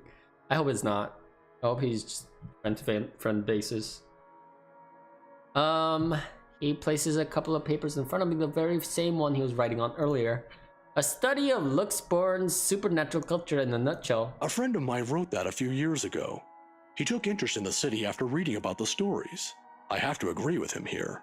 Even stories dealing with things you don't see with the naked eye can be rife with culture, and this city thrives on it. Just ask the locals. Like ghosts, for example. Among other things. The interpretation has changed over the years, though. Various religions, for example, have their own version. It might not always be a spirit now. It could be a memory, or an imprint, an echo, so to speak. Some are born from curses, even. Out of great anger, hatred, or pain. There was this one story. Ah, here it is. Another book is pulled out from the stack and placed open atop the papers, while he speaks with such passion that it makes me wonder if some part of him believes these are to be true. It is interesting though, even though I'm personally not a fan of such stories. And soon, hours pass without my notice. In the end, it asked for something to be sacrificed in order to destroy whatever anchors the Wraith. Shit. Sacrifice what? Like a lamb? Or a pig? It's gonna be a human, isn't it? A sad tale, that one. But the simplest grudge can bring the ugliest, even in the kindest person, with some people none the wiser. Oh, I'm sorry. I just went on. Nah, it's good. Are you familiar with the Ermengarde Mansion, though? Of course. That goes without saying. Who hasn't heard of the local legend? The professor is talking bullshit. Whoever wrote this has less than one brain cell. Paranormal and ghosts are different things. Wait, that's what he said. He said paranormal and the supernatural are two different terms. It's what I said. I'm the idiot. Of course. Although, word of the mouth is, someone has already bought it. Ah, yeah. The right couple. It was a close friend who handled that sale. So I heard. Well, don't think the house being bought by anyone would stop us from talking about it. What is it about the mansion, then? I just want to ask what you think of it, sir. We're going to need more than an afternoon for that, young man. You see, it's the kind that has changed over the years, passed down from one person to the next. Sometimes, it's the Lord William who haunts the place. Nope. There are versions where it's the lady of the house. Nope. But my favorite, a personal favorite, would have to be the ones that followed after the disappearance of the kind daughter. Probably that one. Well, what about these then? There is a moment of hesitation on my part before I pull out Miss Wright's photos and lay them all in front of him. Unlike Ash, though, the professor inspects each print with great interest. That gives me some hope, at least. When were these taken? Just the other day. Do you think those are the same? Perhaps. Perhaps not. There were certainly instances when the film would pick up what the human eyes weren't able to see. See, no one ever gives a good reason why digital recording devices actually pick up. Is it like on a certain frequency? I think that's what it is, right? No, I said that wrong. Ghosts and paranormal are the same thing. Oh. But then, it could also have been human error. I didn't edit it in any way. You have my word on that, Professor. They all just came out like that. Then, if it is what you're thinking, I'd strongly advise against doing something reckless and further tangling with them. Accounts about them may be riveting to you, but most of it often ends in an unpleasant manner. What about those people in the house? If there is something in there, shouldn't they know? I'm sure they're already familiar with the legends, but... Some people might deserve it, however. Whoa, okay. Deserve what, sir? Please explain further why the right people deserve it. All of a sudden, the tenderness in the professor's eyes disappear because his glasses fog up, his face becoming unreadable. As though catching himself, he hastily clears his throat, gathers his books, and rises from his seat. Professor? I'm sorry. I just remembered something I neglected to do. No! Just fucking tell me! Someone fucking tell me! Huh? Why you gotta run You'll away? have to excuse me, Zachary. Fuck you, Professor Clark! All right. Do you need any help with that? You just dropped that bomb on me, expect me to be like, oh yeah, there's nothing wrong with the rights. Don't let my looks fool you, son. I can still carry a few hundreds. I've been doing this for years. I'll see you some other time if you have any other questions. Of course. It was nice knowing you, Professor. He doesn't hear it, however. In a few short strides, he's out of the library, leaving me and every piece of this whole mess amidst the oppressive stillness. Despite the answers gleaned, more questions surfaced. If there is even a single way out of this, I hope we find it soon. The moon is well into the night sky by the time I make it home. My heavy treads and the sound of traffic outside echoing in my ears, filling the empty room with some of the semblance of life. The bed's not that shiny. The chair is pretty shiny. Both chairs, in fact, are pretty shiny. Nana would scold me if she ever hears me walk like that, but after today, I really can't give a damn about everything. The mattress creaks under my weight as I unceremoniously flop down on it, and I find myself looking at the paper under my grip. An invitation and a request to cover an event, the Wright's housewarming party tomorrow evening. If only it were that simple. Well, it'll give me a chance to talk to her about that thing in their house. A sigh, I let my hand fall to the side of the bed along with the invitation. I'll think about it tomorrow, when my head ain't muddled with thoughts of a headless woman and the haunting smiles of a ghost. Belatedly, it occurs to me that the last meal I ate had been one with Ashton, and an empty gnawing ache makes itself known, but I can't bring myself to stand up. Today was a complete waste of time and frankly disappointment. I don't like this. The lack of uncertainty, the disquiet, the lack of stable ground to stand on. The part where I do not know what will come tomorrow. Ever since that damn letter, everything has been thrown out of the loop. I wish everything stayed the same. Routine would have been easier to make sense of this sense of them oh my god, make sense of than this? Closing my eyes, I let the noise of the streets below lull me to sleep. At the very least, that's the one thing that hasn't changed. The next day, they have a different frequency, but oh god, I'll read this first. The melody carries into a hall long before I cross the threshold. Solemn but graceful. Solemn but gentle and soothing. Reminder of what home is. Pa's firm but meaningful gaze, Ma's wistful smiles, and warm rays filtering through the eaves at sunset. The distinct smell of wet earth and leaves after a long day's rain in our room. The room. Ma and Pa's pride and joy. A place we were once promised several springs ago. Yet, it won't stop. No, wait! Come back! I'll be good this time! Please don't leave! Please stay! The floorboards are cold under my feet more than it usually is. The walls more forbidding than what I'm used to. Farther and farther the room goes. Ma's singing ceases, and Pa. I can't hear Pa. Not above the raucous clanging and the deafening roar of gunshots, nor the screams replacing the comforting soft melodies. There's only a blinding fear. But when the light breaks, her skin has already taken up sickly pale color, rotten in most parts. Blood dripping from every open gash and lesion on her body. Bony hands grip Hana's neck like a noose, staining the skin underneath with a vibrant shade of scarlet. Nothing but malice fills the gleam in her eyes. A scream ripples through the air. My whole body feels distant, every limb heavy with lead, all unable to move at will. Not even so I can wipe the beads of sweat forming at my temple. The rasping of my breath easily fills the room in the wee hours, while I force it back in a steady rhythm. There's a tightness in my chest I can't shake off, my heart pounding against it as if it's about to burst out. Something cold has settled my— oh, fuck. Nope, not the usual chill that comes and goes with passing breeze from the window, but one strong enough to sting, shackle, and leave a frigid sensation of creeping up my skin. With every struggle I make, the pressure went— oh no. Tighter, and tighter, and tighter, until it becomes too much. My heart stops. Another draft sweeps into the room and brings with it an iron tang of blood, thick, suffocating, filling my nose with a foul, sickening smell as I shift my gaze downwards, and it slowly comes into view. My mouth's okay, lady. You gotta go away. You can't do that, lady.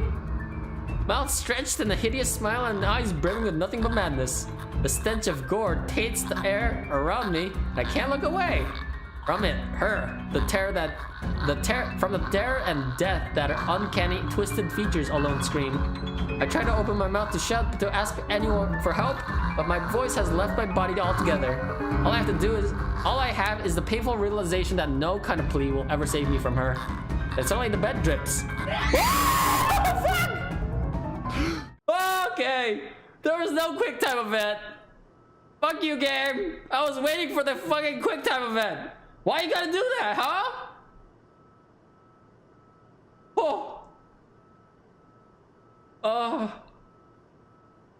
My heart hurts again. Oh, okay. I will now read Gooni's message. Goonie says they have a different frequency, but it is lower than ours. So our eyes are stronger and they wouldn't be able to pick up the actual explanation. The actual explanation is that the frame can be damaged before you could take the photo, so when it uncovers it looks messed up, as it can be the tiniest toll not visible to the human eye. Ew. I'll listen to this while I go to sleep. I looked away for all that, as I knew something like that would happen.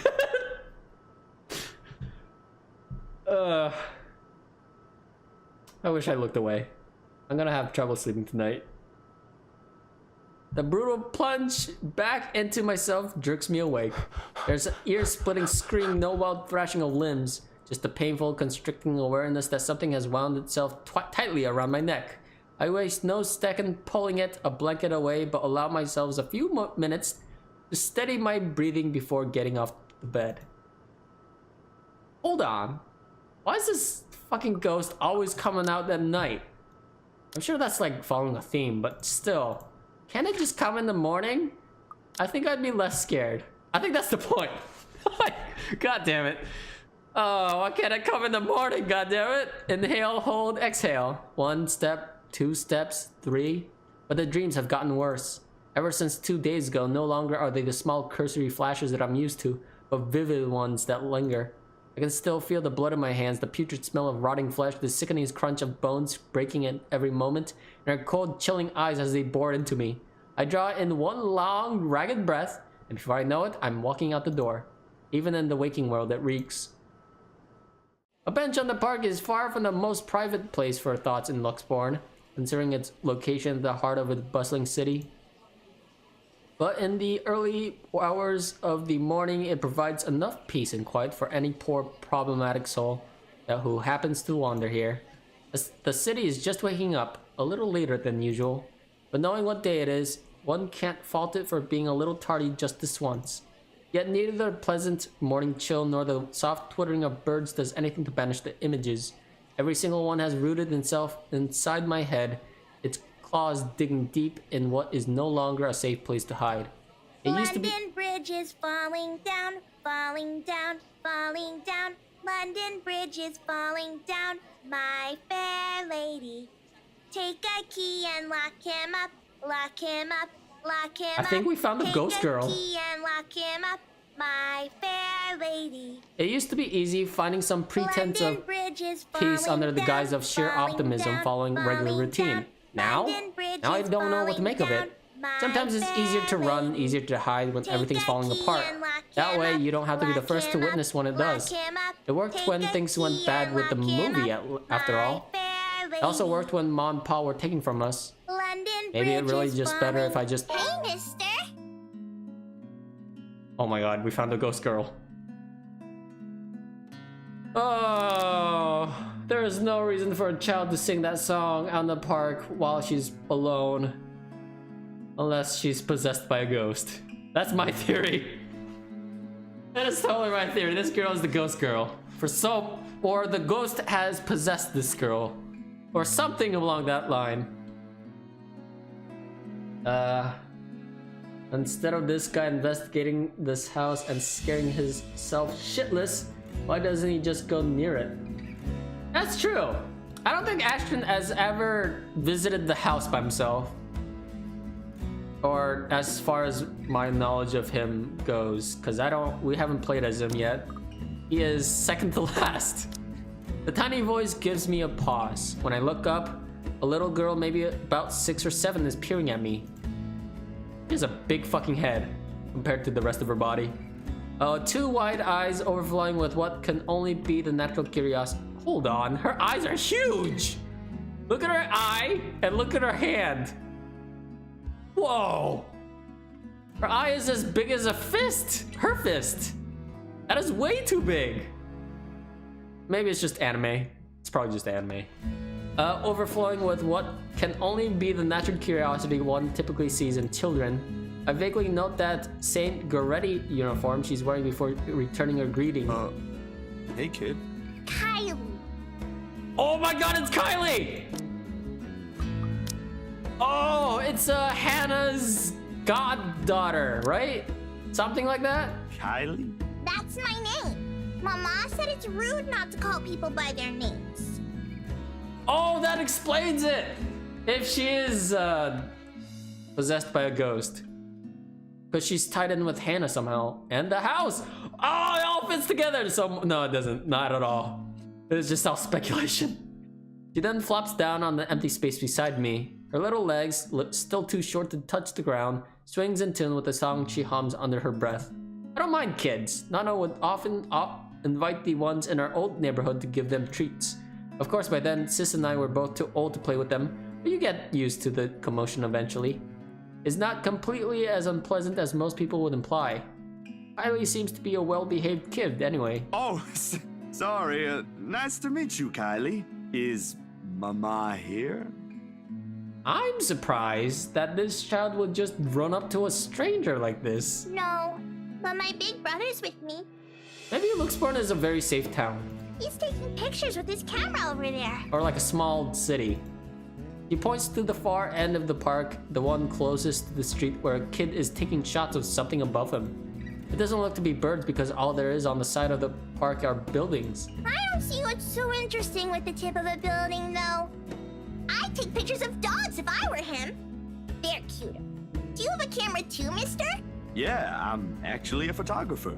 Mama said I'm too young to get a camera. Aww. I'm sure your mama will eventually give you one. Okay, knowing her in this day and age, she probably has a cell phone anyways. But won't you be late for school like this? Big brother will get us there on time. Rowan promised Papa. We aren't going to be late.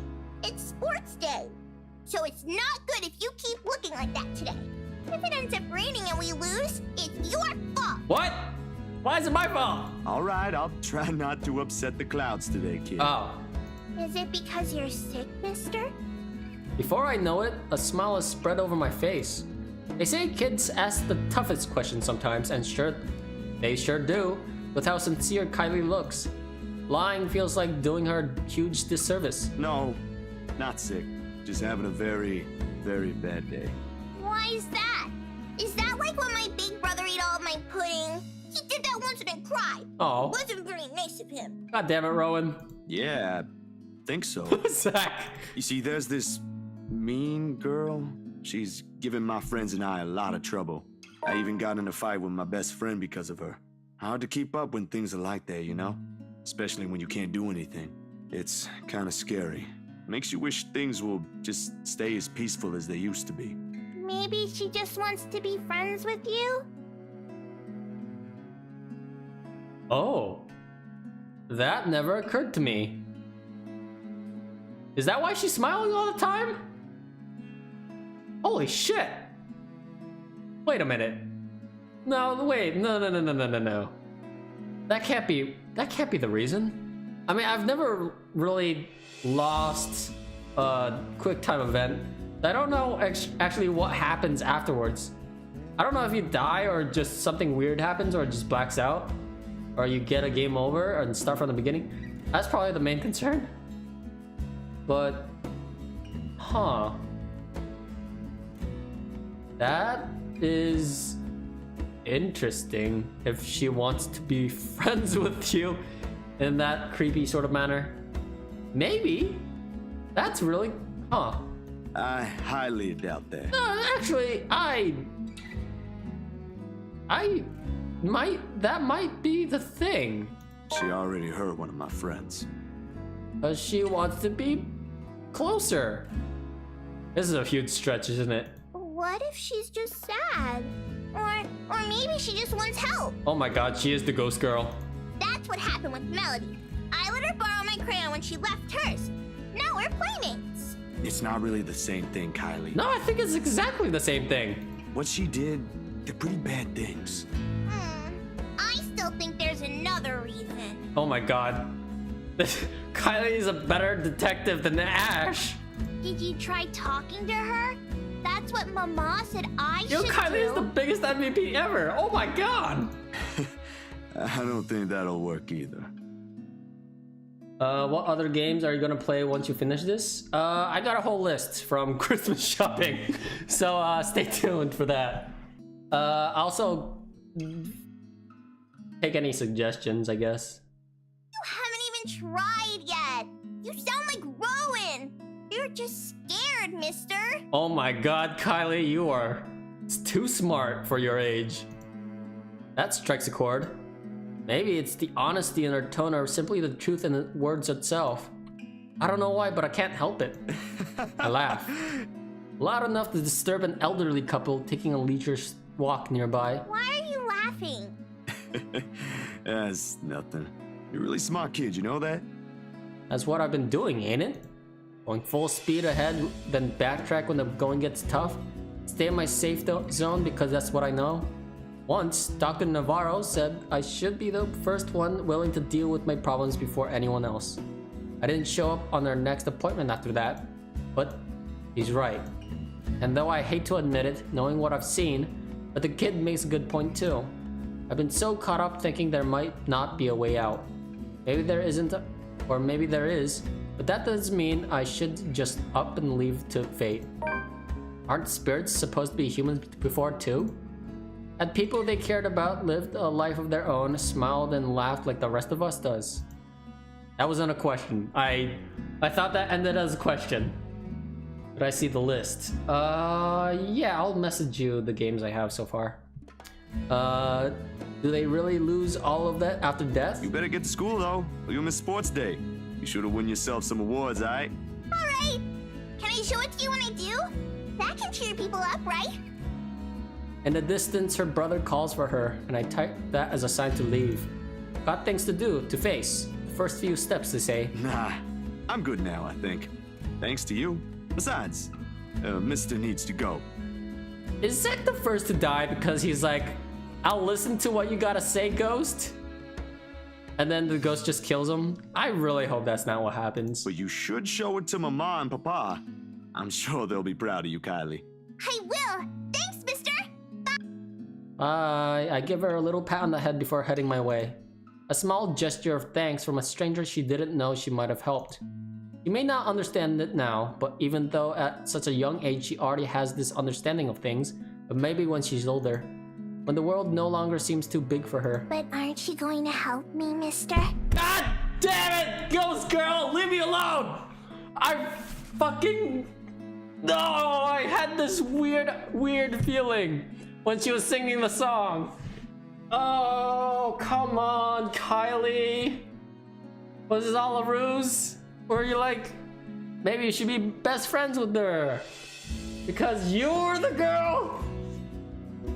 Is this set in a city or town? I don't know. I think it's a city. A small city. I don't think Luxburn is a real city. With what? Confused, I glance back. Yep, fucking called it. She's possessed. I bet she has no clue. Whatever cheer, our little talk brought has vanished under the shadows, suddenly dancing in my eyes. This frigid air is most definitely not how the morning chill should feel like, bitter, stinging, unwelcoming.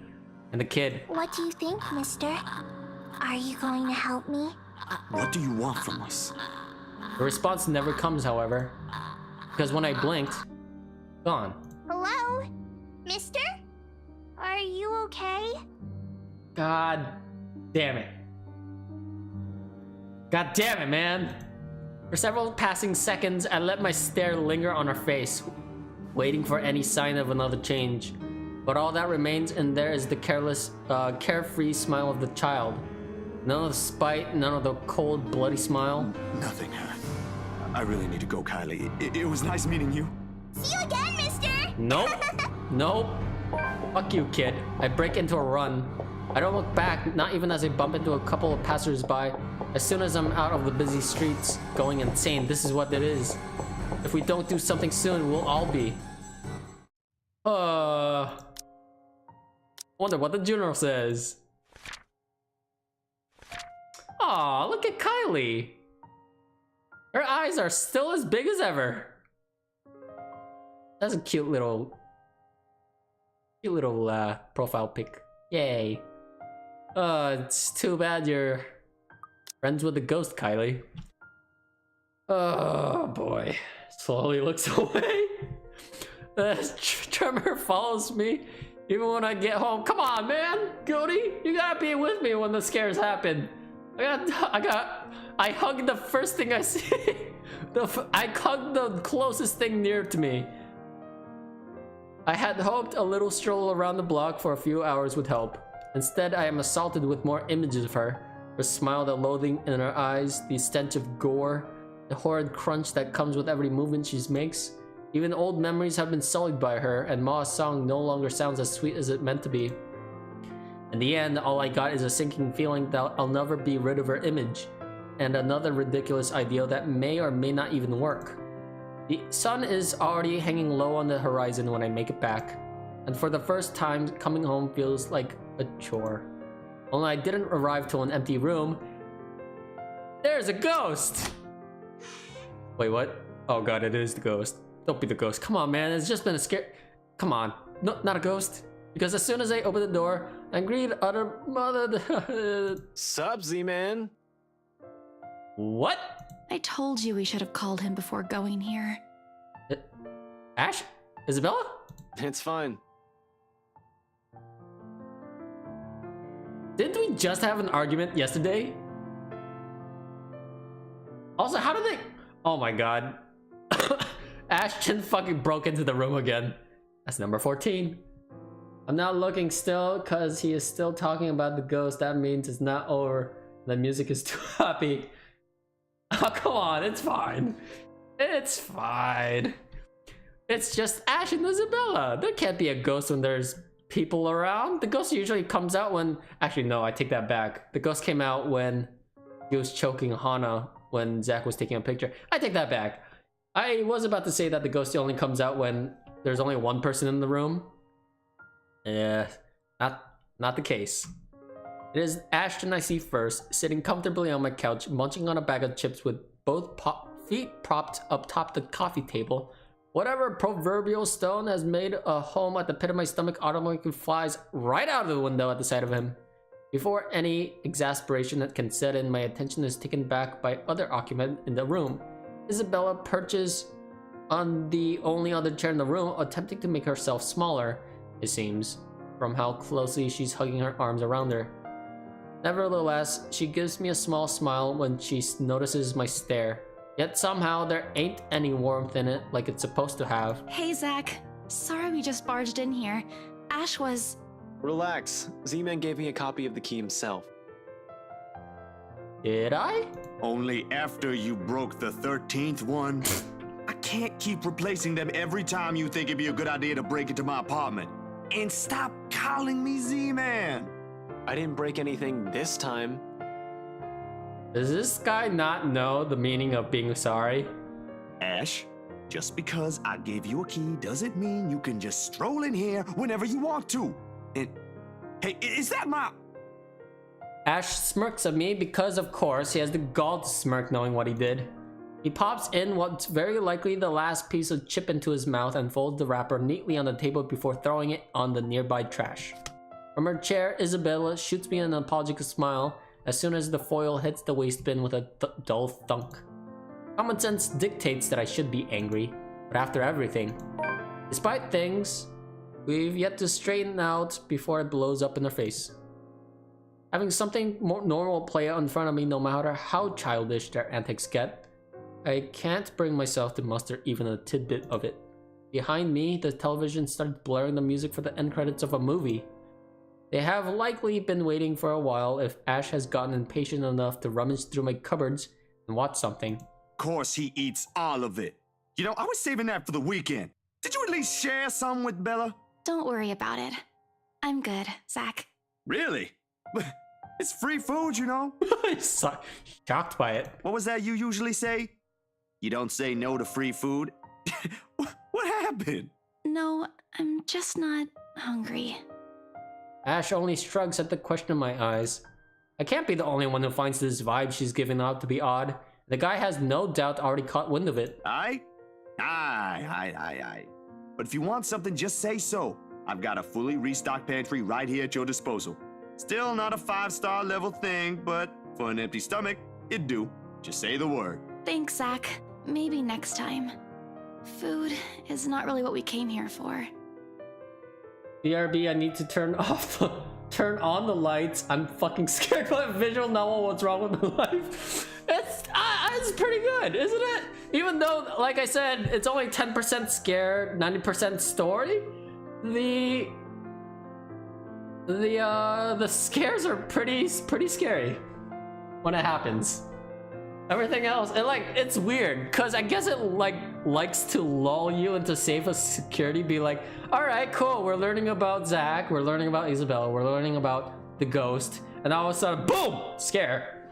It's a scary, and then all the adrenaline settles again, and then another scare happens. I think it's a good pacing for the scary stuff.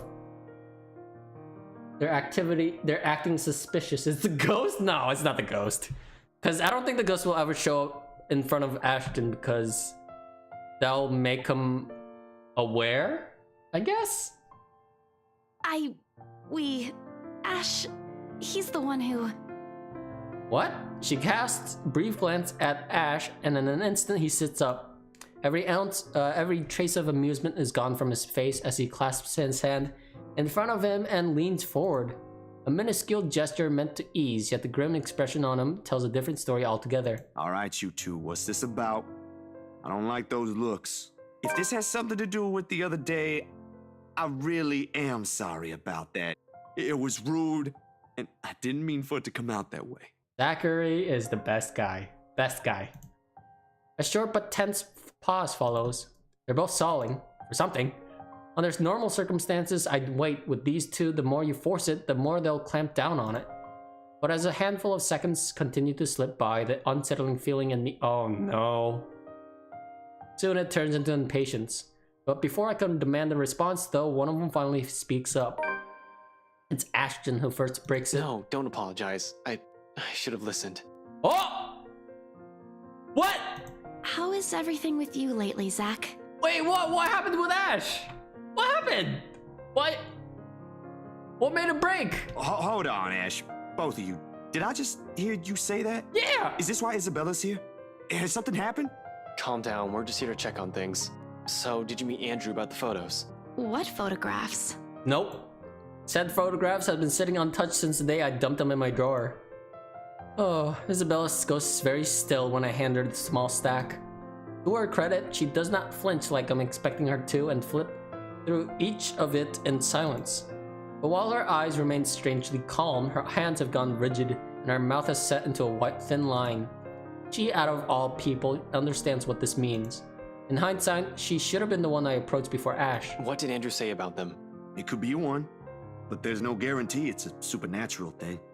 It doesn't always happen. So, now that I think about it, bothering that guy for this feels pretty silly now. But with the dreams lately... That's all? Did he say anything about the damn letter at all? Oh, we didn't mention the letter. Did you ask him even? Nope. I paused, glancing at him skeptically. I don't know where this sudden curiosity is coming from, but if Ashton, calm, cool, collected, always logical Ashton, takes interest in this, something or someone must have fucked shit up somewhere. Or the world is ending. Seconds pass. The apocalypse I'm expecting to go along with it doesn't arrive, however. Yeah, that's really everything. The letter kind of slipped my mind. The photos were more important at that time. Ooh, shit. Automod just... Okay, hold on. Every time I see Zach is on his own or with only one person, I'm looking away. I'll allow that. Oh, I cried. My messages being checked. No, it's fine. It's fine. I didn't see anything wrong with that. It's weird. It should be fine, but... Oh, I guess Moobot, like, skipped it. That's good. Photos shows her with my boyfriend. What you doing with her? There was some stuff about the local horror stories, though. Talked about the curses, and he was really fascinated with the story about a wraith asking for a sacrifice to move on. Kinda nasty if you ask me, but it does make sense if you simply go along with it. I'm not sure how this will help in the grand scheme of things. Why are you asking about this anyway? Rose's death isn't just a coincidence, Zach. What? It may have something to do with... I may have... Oh, okay, I see. Because the letter showed the same context as Rose's wall on the TV. Wait, stop right there for a sec. I thought you ain't buying this stuff, Ash. Just the other day, you said the exact same thing. I still don't, but even Rebecca, out of all people, claims there's something. Whatever this is, someone has got to look into it. Everything about this screams shady. Are you sure you even have the time? Ain't you busy with your current case? I got taken off that one. Okay. You didn't say you were taken off your case. In another stream, I ran a protest and got moon banned. What you say? What did you say? I just got the news this morning. Apparently, the higher-ups think I'm doing a horrendous job at it. Damn. It doesn't matter, though. If these two cases are connected like I initially thought, then regardless, I'm on the right track. Ooh, it could be that the higher-ups are in league with the rights because they're fucking rich! Are you sure we should even be doing this? We're going against rich people. Doing what exactly? There's someplace we'll visit after this. The mansion? Too vague for comfort, Ash. And please don't tell me you're bringing her with you. His affirmation comes in the form of stare, but that alone says all I need to know. When I pointed out, gives him a pause, though, and his voice is thick with hesitation when he addresses Isabella. You know what? Zach's right, Isabella. You don't have to come with me. It's not myself I'm worried about. It's you. Aww. I'll just do this myself, if it'll get you into more trouble with your superiors. At least I can make up an excuse why I need to be there. Don't be ridiculous. You're not walking in there without me. Hey. Besides, I think it's a little too late to back out now. See, they love each other. Have you two seen the news this morning? Isabella I still don't know, but definitely Ash. I haven't, actually. Mama called, and I was busy. Uh-oh. The change in air around her, while small, cannot have gone unnoticed, and it takes every willpower not to ask. Probably the only thing reigning in my curiosity is the fact that Ash himself haven't brought it up either. No problem. It should be in the afternoon news as well. Well then, that is someone I don't know. Wait, why would the ghost go after someone random? Man burned after room catches fire? He grabs the remote and cycles through numerous channels until he gets to a news report about another guy who has been found dead in the early hours of the morning today. Burned alive this time. Oddly, no fire has spread, and whatever damage has been contained within the place, the body was found. The room itself, however, has been completely vandalized. Help me. Help me. Help me. Another murder. The authorities claim. Isabella, I knew better. None of us shifts even at the report ends, but the room has suddenly felt stifling. Ashton's eyes have gone hooded with what appears to be restrained anger, and the remote in his hands creaks mildly under his grip. The stone is back into my stomach. A tiny little thing gripping at my insides, growing with every passing second as the dread sinks in. Now think of it. Isabella's voice is the one that breaks the hush. A small, weak thing on its own that wavers even unevenly between the words, but every syllable heavy with meaning. This is because of that thing, isn't it? I did this somehow. When it fades, all that's left in air is her doubt and fear, while all we can do now is cope. I don't think it's her fault, because we've never seen that character before. So I don't think it's connected to the letter in any way. Yeah, we can still fix this. It ain't too late. We could still fix this. Okay. There's 3 of us here. 4 if you count Rebecca. No, she's staying away from this. She lifts her gaze at me, eyes steady and shoulders squared as she holds it against the baffled look I give her. Although in the next second, it immediately softens and it takes me by surprise nevertheless. In those brief moments, it's like I faced a different person. I don't want to involve her in this any more than I already have. Both of you as well. I already said it. That's completely out of the question. Stop asking. Still and all, that's 2 extra heads who can do the thinking. Between us 3, I'm sure we'll figure something out pretty soon. Don't make this whole thing sound like it's a piece of cake to deal with. It ain't. But better than sitting around, yeah? Plan is still a plan. You're going to shoot yourself in the foot one day with that kind of thinking. Damn. We don't even know who's doing this. The last 2 murders might just be similar incidents done by 2 different suspects.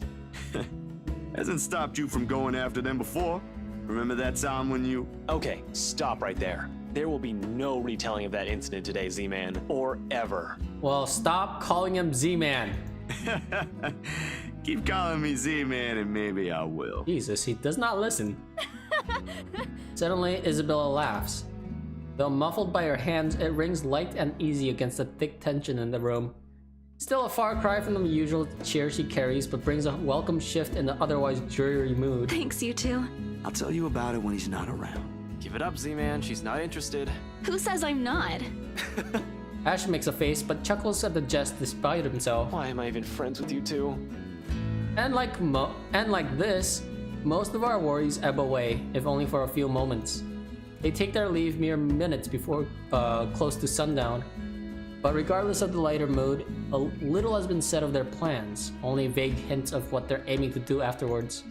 While it ain't any of my business to know, something about this whole thing still gnaws at me.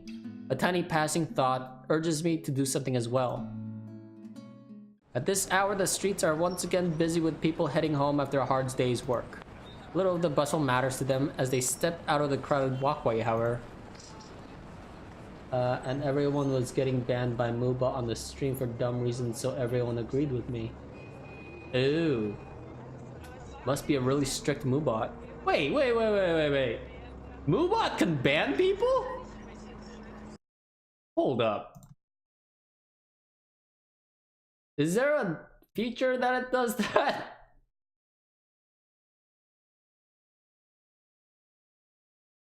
Oh my god, there is. That's new.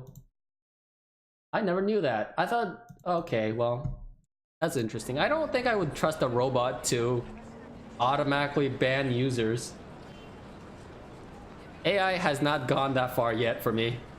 Maybe in like 5 years, I'll trust AI. There's only one goal in his mind. There's only his goal in his mind, and I'd wager there's nothing I can do to stop him at this point. They probably decided on it long before they made the decision to drop by. Despite all this, Isabella lags behind. A worried crease is back on her forehead as she watches Ash leave to get his car. Something wrong, Bella? No, actually, can you check on Becca for me after this? I really didn't get the chance to tell her where I'm headed off to. Tell her I'm okay and No, just that. You sure I should skip on that part? If she finds out about this, she'll be angry. I don't really want to deal with angry Rebecca. It gives me a stomachache just thinking about it. Neither do I, but I'll handle it if she gets mad. Just make sure she's safe and tell her to be careful. You too. Take care of yourself. Almost abruptly, she pauses, the gaze in her eyes hardening as she lapses into another one of those long-distance silences from earlier.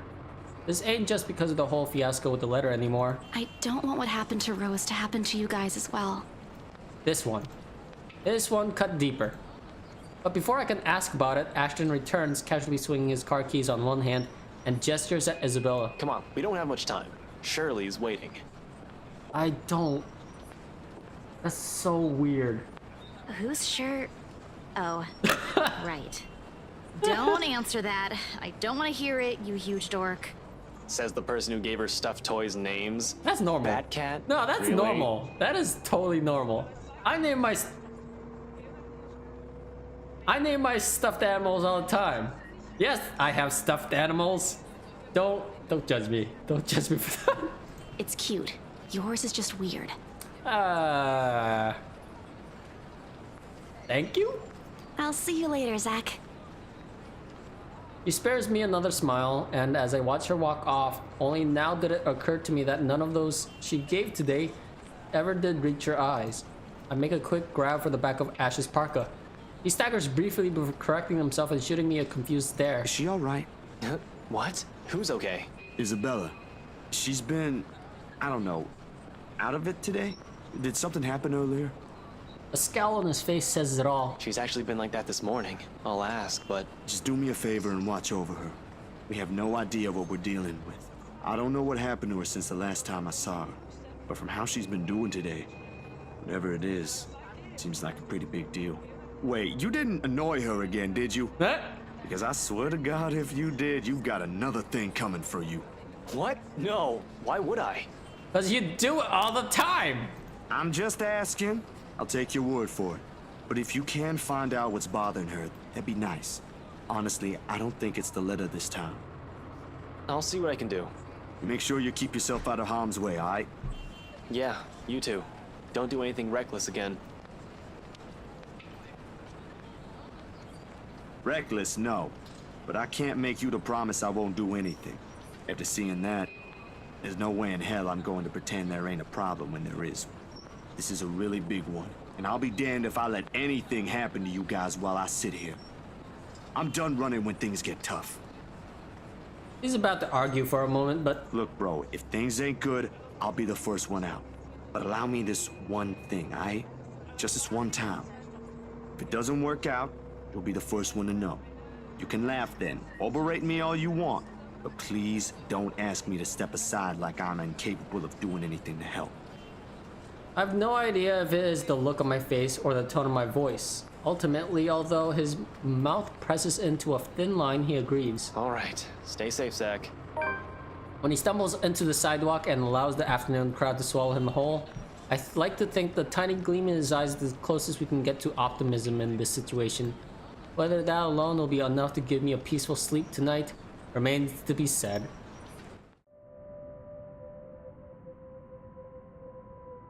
I have a really bad feeling. As I feel like as much as I don't like what's gonna happen, I feel like Zach's gonna be the first one to die. Okay, look, Zach, I really hope that isn't the case. Night falls, and despite my best attempts, sleep continues to elude me. With her image still stuck in my mind, flashing every few moments, it catches me off guard. With Ma's lullaby still echoing in my ears, no longer the soft tune it once was. And a terrible gnawing at the pit of my stomach is no wonder I can't bring myself to drift off even for a little while. It is not as if there's a complete lack of things to do while waiting for sleep to come, if it ever will. And at 2:45 in the morning, I find myself cleaning my photography equipment for no other reason than to just pass time. Oh my god, it's gonna happen. I already fucking know. Though, if I am going to be honest, it is not the night terrors that are keeping me awake tonight, but the anxiety and the hope I'll hear from Ash or Isabella soon. And for what's perhaps the 42nd time, my eyes shift over to the end of the table where my phone still lies. I've not heard from them since they left. They haven't promised to call, of course, but a small part of me wishes they would have the common sense at the very least.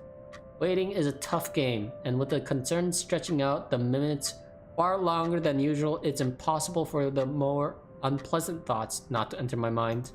Moreover, it does not help that when the clock finally strikes 3, fuck me! I knew it! Well, it'll be a completely utter lie to say my heart didn't leap straight at my throat in that brief second. My whole body has gone motionless, ears straining for any further sounds. A couple of tense seconds pass. Nothing. Of course, with how old this building, with how old the building I'm staying in, power fluctuations ain't anything new. Every now and then this would happen, leaving a few tenants in a rather bad mood. Nothing unusual anymore after a few years of living here. But this time, the sudden hush brings with it a stillness that has raised the hairs of hair at the back of my neck and set my heart beating hard against my chest. Something reeks in the air, and in an instant, this place is no longer home. It's a prison. Every rational fiber in my being screams at me to leave. I force myself to swallow and keep a clear head as I I can't speak. I just saw her entire body there. I lay down all my cleaning tools and begin gathering together the rest of my things scattered around the table. The camera's body, lenses, filters, diffuser, phone, anything in my head could reach. But in the resulting panic, like in the nightmares, it is the scent that reaches me first. A foul, putrid smelling, filling my lungs with the heavy stink of death. My fingers clamp tightly to the camera, holding it closer to my body, as if the tiny thing would provide enough protection to whatever is with me in the room. It won't. But it's the only comfort I have. And knowing that whoever she is, she had once been human. Perhaps not all of it is gone. Perhaps some of it is still there. Hello? I know you're in here. What do you want? Something moves behind me, a soft scuttling over the walls, followed by the sculpture of a painful creaking of what can only be rotten flesh and broken bones. Without hesitation, I whirl around, my fingers and camera ready, patiently waiting for another movement. I can help you. Whatever it is that keeps you here, I can help. That's what the letter's for, ain't it? You don't have to keep taking people's lives. Oh! There's a brief moment of silence after, and for a short while I think my pleas worked. Then, with no warning, the shuffling resumes, and along with it are the sobs of a woman. What? Use the moves to look around space to take a picture. Where is she?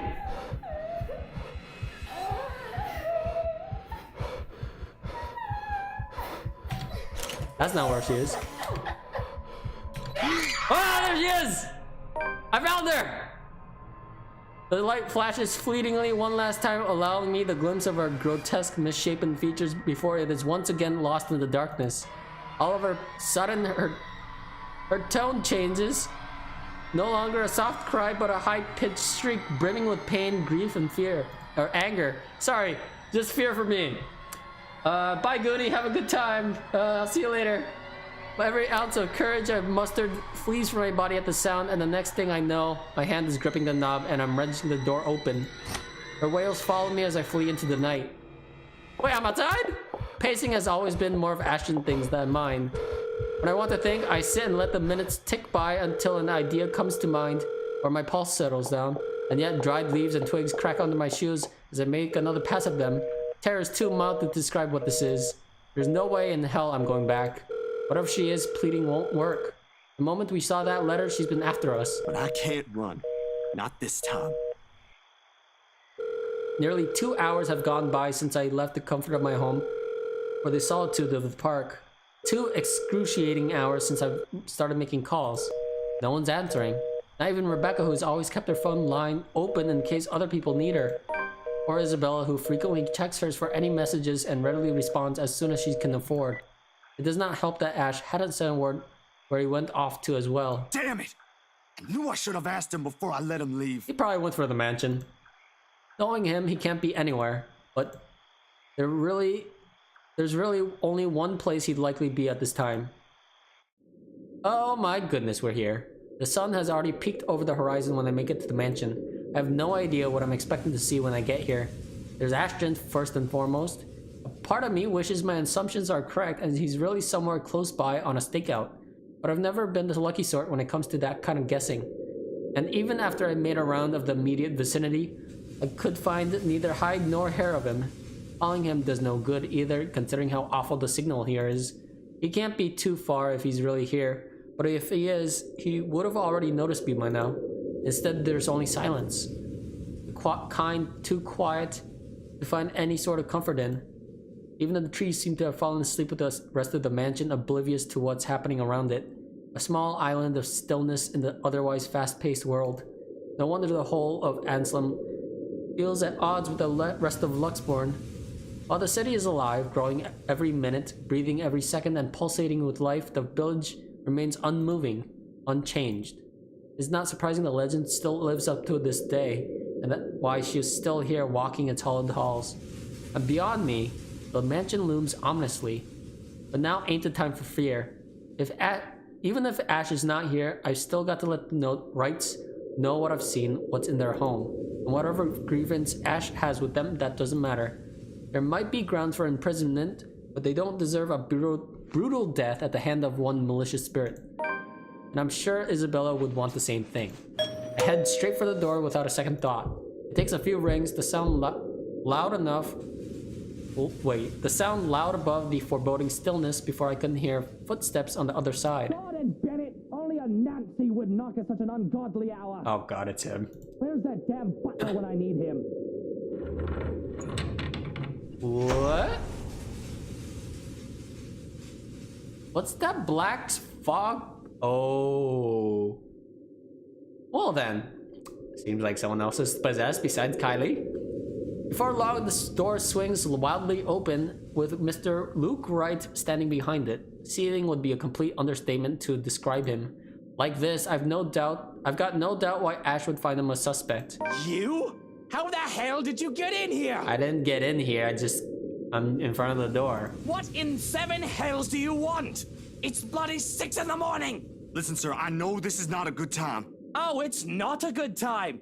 Did you even check the clock before coming here? I bet you didn't. Unlike you, the ones living in this house need to sleep. Come back when people are actually awake, or I'll call security on you. Okay, well, I think that's a normal reaction. I think. I don't know.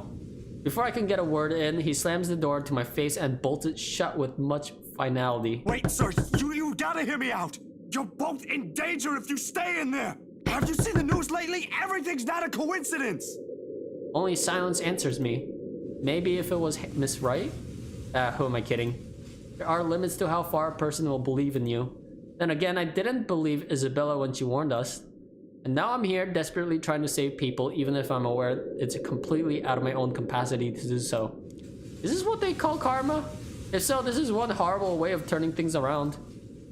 Taking people's lives, playing with people's fears, making them feel useless. You're around, ain't you?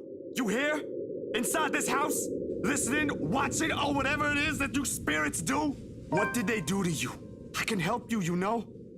If it'll let you move on, I'll gladly do so. You don't have to kill anyone. I don't know if that's what she does. Nothing. I don't even know who I'm talking to, if a sane person is supposed to be doing that. The only thing I got after is a feeling of foolishness washing over me. Or perhaps this is just me losing my mind. Out of the other options and any other ideas, I let my hand slide off the door's surface and fall listlessly to my sides. I can go back to Luxport, try to find the others, try to get out of this mess with them, or let them know how much in deep shit we all are. Both sounds good. Either way, my loitering here ain't helping at all. I let the quietness calm me for a few minutes before standing up and heading out to fetch my bike. It's quite a distance to Luxport, but if I hurry, I'll reach it and maybe... The rustling stops as soon as I turn around and strain my ears for any other movement around me. Yo, Ash, you there? No answer. But if he is here, and I've just missed him earlier, already my feet are moving in search for him for the second time. It won't hurt to double... No, this is a terrible idea. Luke just told us to get the F off his property. Triple check even. With how big the property is, he can be anywhere. If things ain't so urgent and they ain't so dire without lives are at stake, I'd probably have just waited for him to show up again. But damn it! He needs to realize what exactly it is he's dealing with. That it is just not a petty criminal he could just simply throw in jail. That it is something beyond the authority his police badge could ever forgive him. The guy needs to stop playing the big damn hero, sit down and chill. My breathing comes in short, shallow rasp by the time I make it back to where I started. Still no sign of him, and I'm beginning to think I'm just wasting my time here. But that is where I hear it.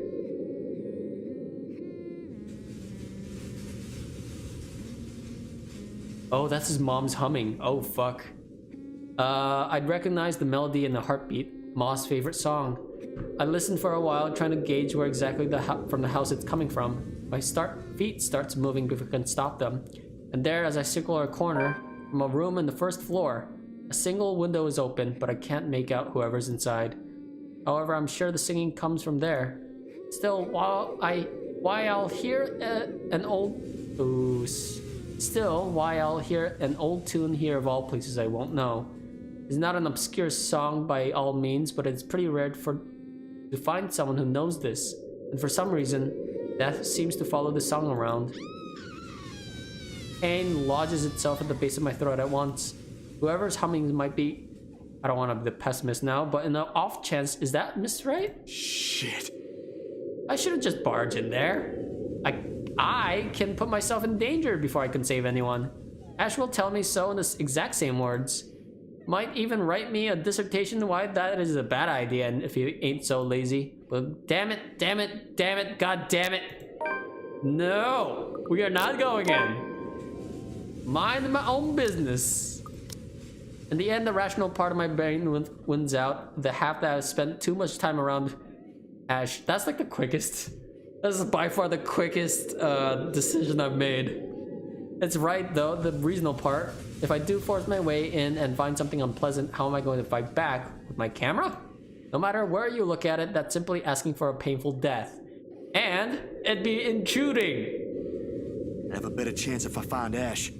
Why is he snooping about? That's called trespassing. Perhaps I should try the forest? Make a round farther into the gardens? Not a sound plan, but it's better than nothing. The woman's soft sobs have subsided now by some means, almost inaudible to the point where I'm wondering if I truly heard what I heard. I didn't get to dwell much on it. though, because right in that moment, my phone rings. The sharp notes cutting, piercing through the thick quietude. I clamp a hand over it, pressing the button. Are you? I only caught the tail end of the person's greeting on the other side, but I know the voice well enough. What was that, Ash? Could you repeat that? Signal shitty here. I asked, where are you? Hell, Zach, I've been calling your number for a good 20 minutes now. What kind of shithole did you get into? Good morning to you, too. I should be asking you that question. I've been looking all over the mansion for you. I thought you'd be... What mansion? Do I really need to answer that? Why are you even... No, wait. Just get your ass here at Isabella's place, and hurry. I shift my gaze into the mansion, specifically at the window I heard the cries from. There's nothing of it now, not even echoes. How urgent is this? Pressing enough for you to stop asking questions and get yourself here. Please, Zach. That gives me a pause. It's a rare thing for him to take on that tone. I'll be there in a few. An hour or two, tops. Thanks. I'll see you. I rush back to my bike as soon as the call ends. That... You know, if I actually went inside, I think I might have died. I might have killed him. I'm not sure, but I'm not gonna double check. Without another look, I leave the mansion along with its haunting melodies and grim echoes behind. There are more important things than my own curiosity and impulses. Hey! Whoa! That's a big-ass portrait of anime.